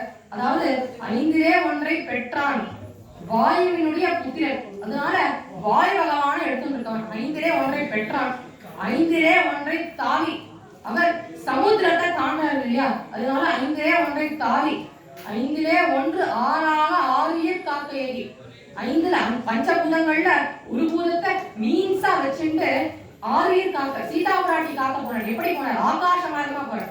ஐந்திலே ஒன்றை பெற்று அலங்கை கன்று அயராளூரில், அதாவது அலங்கை கன்று அயராளூரில் அந்த ஊர்ல இருக்கக்கூடிய சீதா பிராட்டியோ பூமியினுடைய புத்திரி, அதனால பூமாதேவியினுடைய புத்திரி. ஐந்திலே ஒன்றை வைத்தான் அவன் நம்மை அழித்து காப்பான். அப்பேற்பட்ட லங்கையில பஞ்சபூதங்கள்ல ஒன்றான அக்னியை வச்சுட்டு வந்தார். அப்பேற்பட்ட ஹனுமான் நம்ம எல்லாரையும் அழித்து காப்பார் சொல்லி ரொம்ப அழகா இந்த சுந்தர காண்டத்தை கம்பர் ரொம்ப அழகா எடுக்கிறார். இதே சுந்தர காண்டத்தை சுவாமி வேதாந்த தேசிகன் அபார பாராவார பரிகா பரிவிருத்த பரபுர பரிசுத்த லவதகன ஜவன பவன பவ கவிவர பரிஷ்மங்க பாவிட சர்வஸ்வதானங்கிற ஒரே ஒரு வாக்கியத்துல இந்த மொத்த சுந்தர காண்டத்தையும் ரொம்ப அழகா எடுக்கிறார். இந்த சுந்தர காண்டத்தையே நம்ம இது வரைக்கும் ஒரு மாதிரி கதாபாகமா அனுபவிப்போம். இதையே ரொம்ப கருத்து பூர்வமா அனுபவிக்கணும்னா இத சுவாமி வேதாந்த தேசிகன் ஒரு நாடகத்துல தற்போதென்ற தசேந்திரியான மனோ அப்படிங்கிற ஸ்லோகத்துல ரொம்ப அழகா எடுத்தார். இதுல என்னன்னு பார்த்தோம்னா இந்த சுந்தர காண்டத்தை நம்ம எப்படி புரிஞ்சுக்கலாம், இத நம்ம எப்படி நம்மளுடைய வேதாந்த மார்க்கமா நம்ம எடுத்துக்கலாம் ரொம்ப அழகா சொல்றேன். இதுபடி ராமர் தான் பரமாத்மா, சீதா பிராட்டி தான் ஜீவாத்மா. ராமருக்கும் சீதைக்கும் நடுவுல இருக்கக்கூடிய இந்த சமுத்திரம் தான் சம்சாரம் சொல்லக்கூடிய சாகரம். அங்க ராவணன் சீதைய லங்கையில சிறை வச்சிருக்கான் இல்லையா, அந்த லங்கை தான் பூமி. அங்க இருக்கக்கூடிய சீதையோ ஜீவாத்மா. ராவணனுக்கு 10 தலை இருக்கு இல்லையா, அந்த 10 தலைகள் தான் பஞ்ச கர்மேந்திரியம் பஞ்ச ஞானேந்திரியம். இந்த ராவணன் வேற யாருமே இல்லை, நம்மளோட மனசுதான். அந்த மனசுக்கு பஞ்ச கர்மேந்திரியம், பஞ்ச ஞானேந்திரியம். அதுல சத்வகுணம், அந்த மனசுக்கு 3 குணங்கள் உண்டு. சத்வகுணம், ரஜோகுணம், தமோகுணம். அந்த சத்வகுணம், ரஜோகுணம், தமோகுணம் தான் விபீஷணன், சூர்பனகை, குபேரன், கும்பகர்ணி, இந்த 3 பேர். அதுல ராவணன் என்ன பண்றான், இந்த மனசு என்ன பண்றது, சத்வகுணமான விபீஷணனை குறைத்து வச்சுட்டு ரஜோகுணம் தமோகுணமான இந்த சூர்பனகையும் கும்பகர்ணனையும் வச்சுக்கலாம். இப்படி சத்வகுணத்தை குறைத்தி விட்டுட்டு ரஜோகுணத்தையும் தமோகுணத்தையும் தான் எடுத்து வச்சுக்கிறேன். ஆனா இந்த சுந்தரகாண்டத்துல நம்ம என்ன எக்ஸ்பெக்ட் பண்ணுவோம், ராமரான பரமாத்மா ஜீவாத்மாவை காப்பாற்றுறதுக்காக வருவாருன்னா நம்ம எக்ஸ்பெக்ட் பண்ணுவோம். ஆனா அப்படி கிடையாது. இந்த இடத்துல ஹனுமான் தான் கடல் தாண்டி இந்த சமுத்திரத்தை தாண்டி வந்து சீதையை காப்பாற்றுறாரு. அந்த இடத்துல ஹனுமான் எடுத்துக்கக்கூடிய ரோல் தான் குரு. குரு என்பவர் தான் நமக்காக சம்சாரம் என்கின்ற சாகரத்தை தாண்டி நம்மளுடைய மனசை ஒருநிலைப்படுத்தி நம்மள பரமாத்மா இடத்துல கொண்டு போய் சேர்ப்பார். அப்பேற்பட்ட இந்த சுந்தர காண்டத்தை தற்போதற்ற தசேந்திரியானோன்னு சுவாமி வேதாந்த தேசிகன் ரொம்ப அழகா இந்த சுந்தர காண்டத்தை கருத்து பூர்வமா வேதாந்த பூர்வமா ரொம்ப அழகா அனுபவிப்பார். வேறுபட்ட சுந்தர காண்டத்தை யாரெல்லாம் சொல்லறாளோ, யாரெல்லாம் கேட்கிறாளோ, யாரெல்லாம் பாராயணம் பண்றாளோ அவ எல்லாருக்கும் சகல விதமான சௌபாக்கியமும் சகல நன்மைகளும், யாருக்கெல்லாம் கல்யாணம் ஆகலையோ அவளுக்கெல்லாம் கல்யாணம் ஆகும், யாருக்கெல்லாம் வாழ்க்கையில நிறைய தடைகள் வரதோ அந்த தடைகள் எல்லாம் இந்த சுந்தர காண்டத்தை கேட்டா நீங்கும். அப்பேற்பட்ட பலன் உடையது இந்த சுந்தர காண்டம். பேர்பட்டவன், நான் வயசுல சிறியவன், அனுபவத்திலையும் சிறியவன். அதனால நான் சொல்றதுல ஏதாவது சுத்தமோ குறையோ தான் நீங்க அதை மனுஷன் காண்கிறோம் அப்படின்னு பிரார்த்தனை.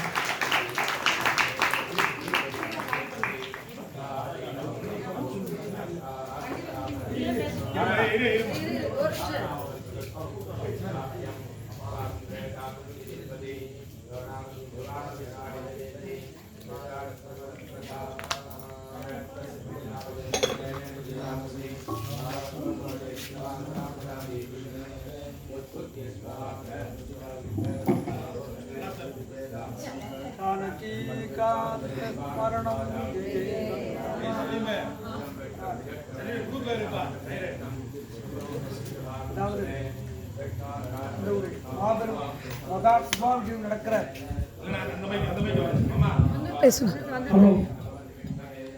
இந்த ஒரு சந்தர்ப்பத்துல நமக்கெல்லாம் முன்னாலே அயோத்தியில யார் இருக்காருன்னா இந்த ஆலயத்துல பாலராமர் இருப்பதாக ஒரு நம்பிக்கை நமக்கெல்லாம் நம்பிக்கை தான், எல்லாம் கேள்விதானே.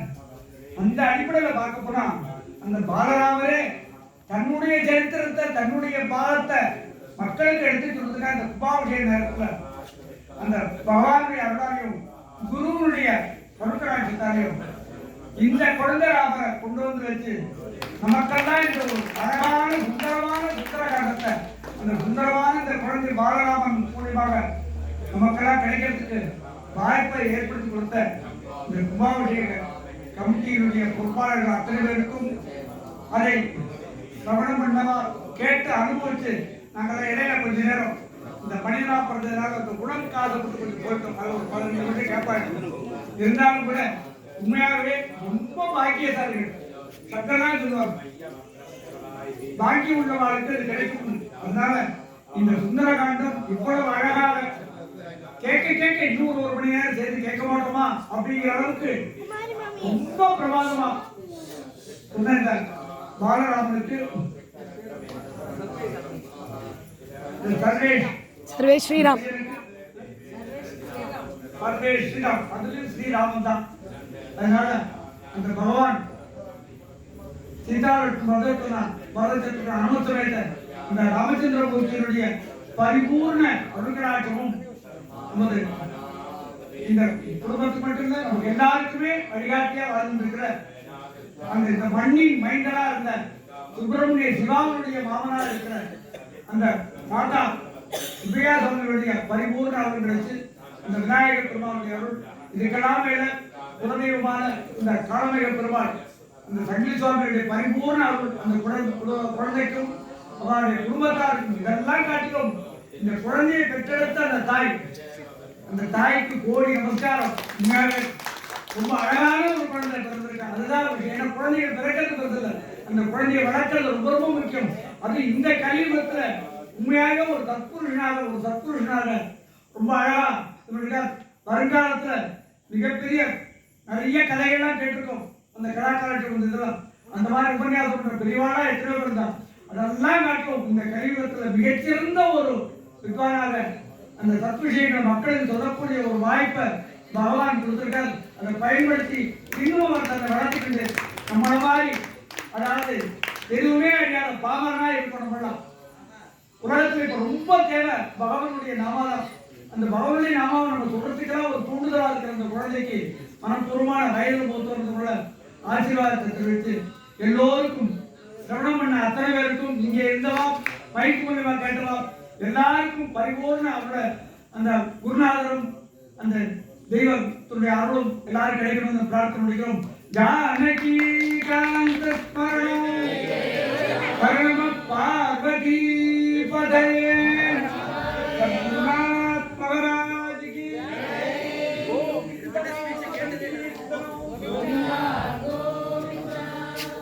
எல்லாருடைய சார்பாகவும் இந்த குழந்தைக்கு மலர் மாலை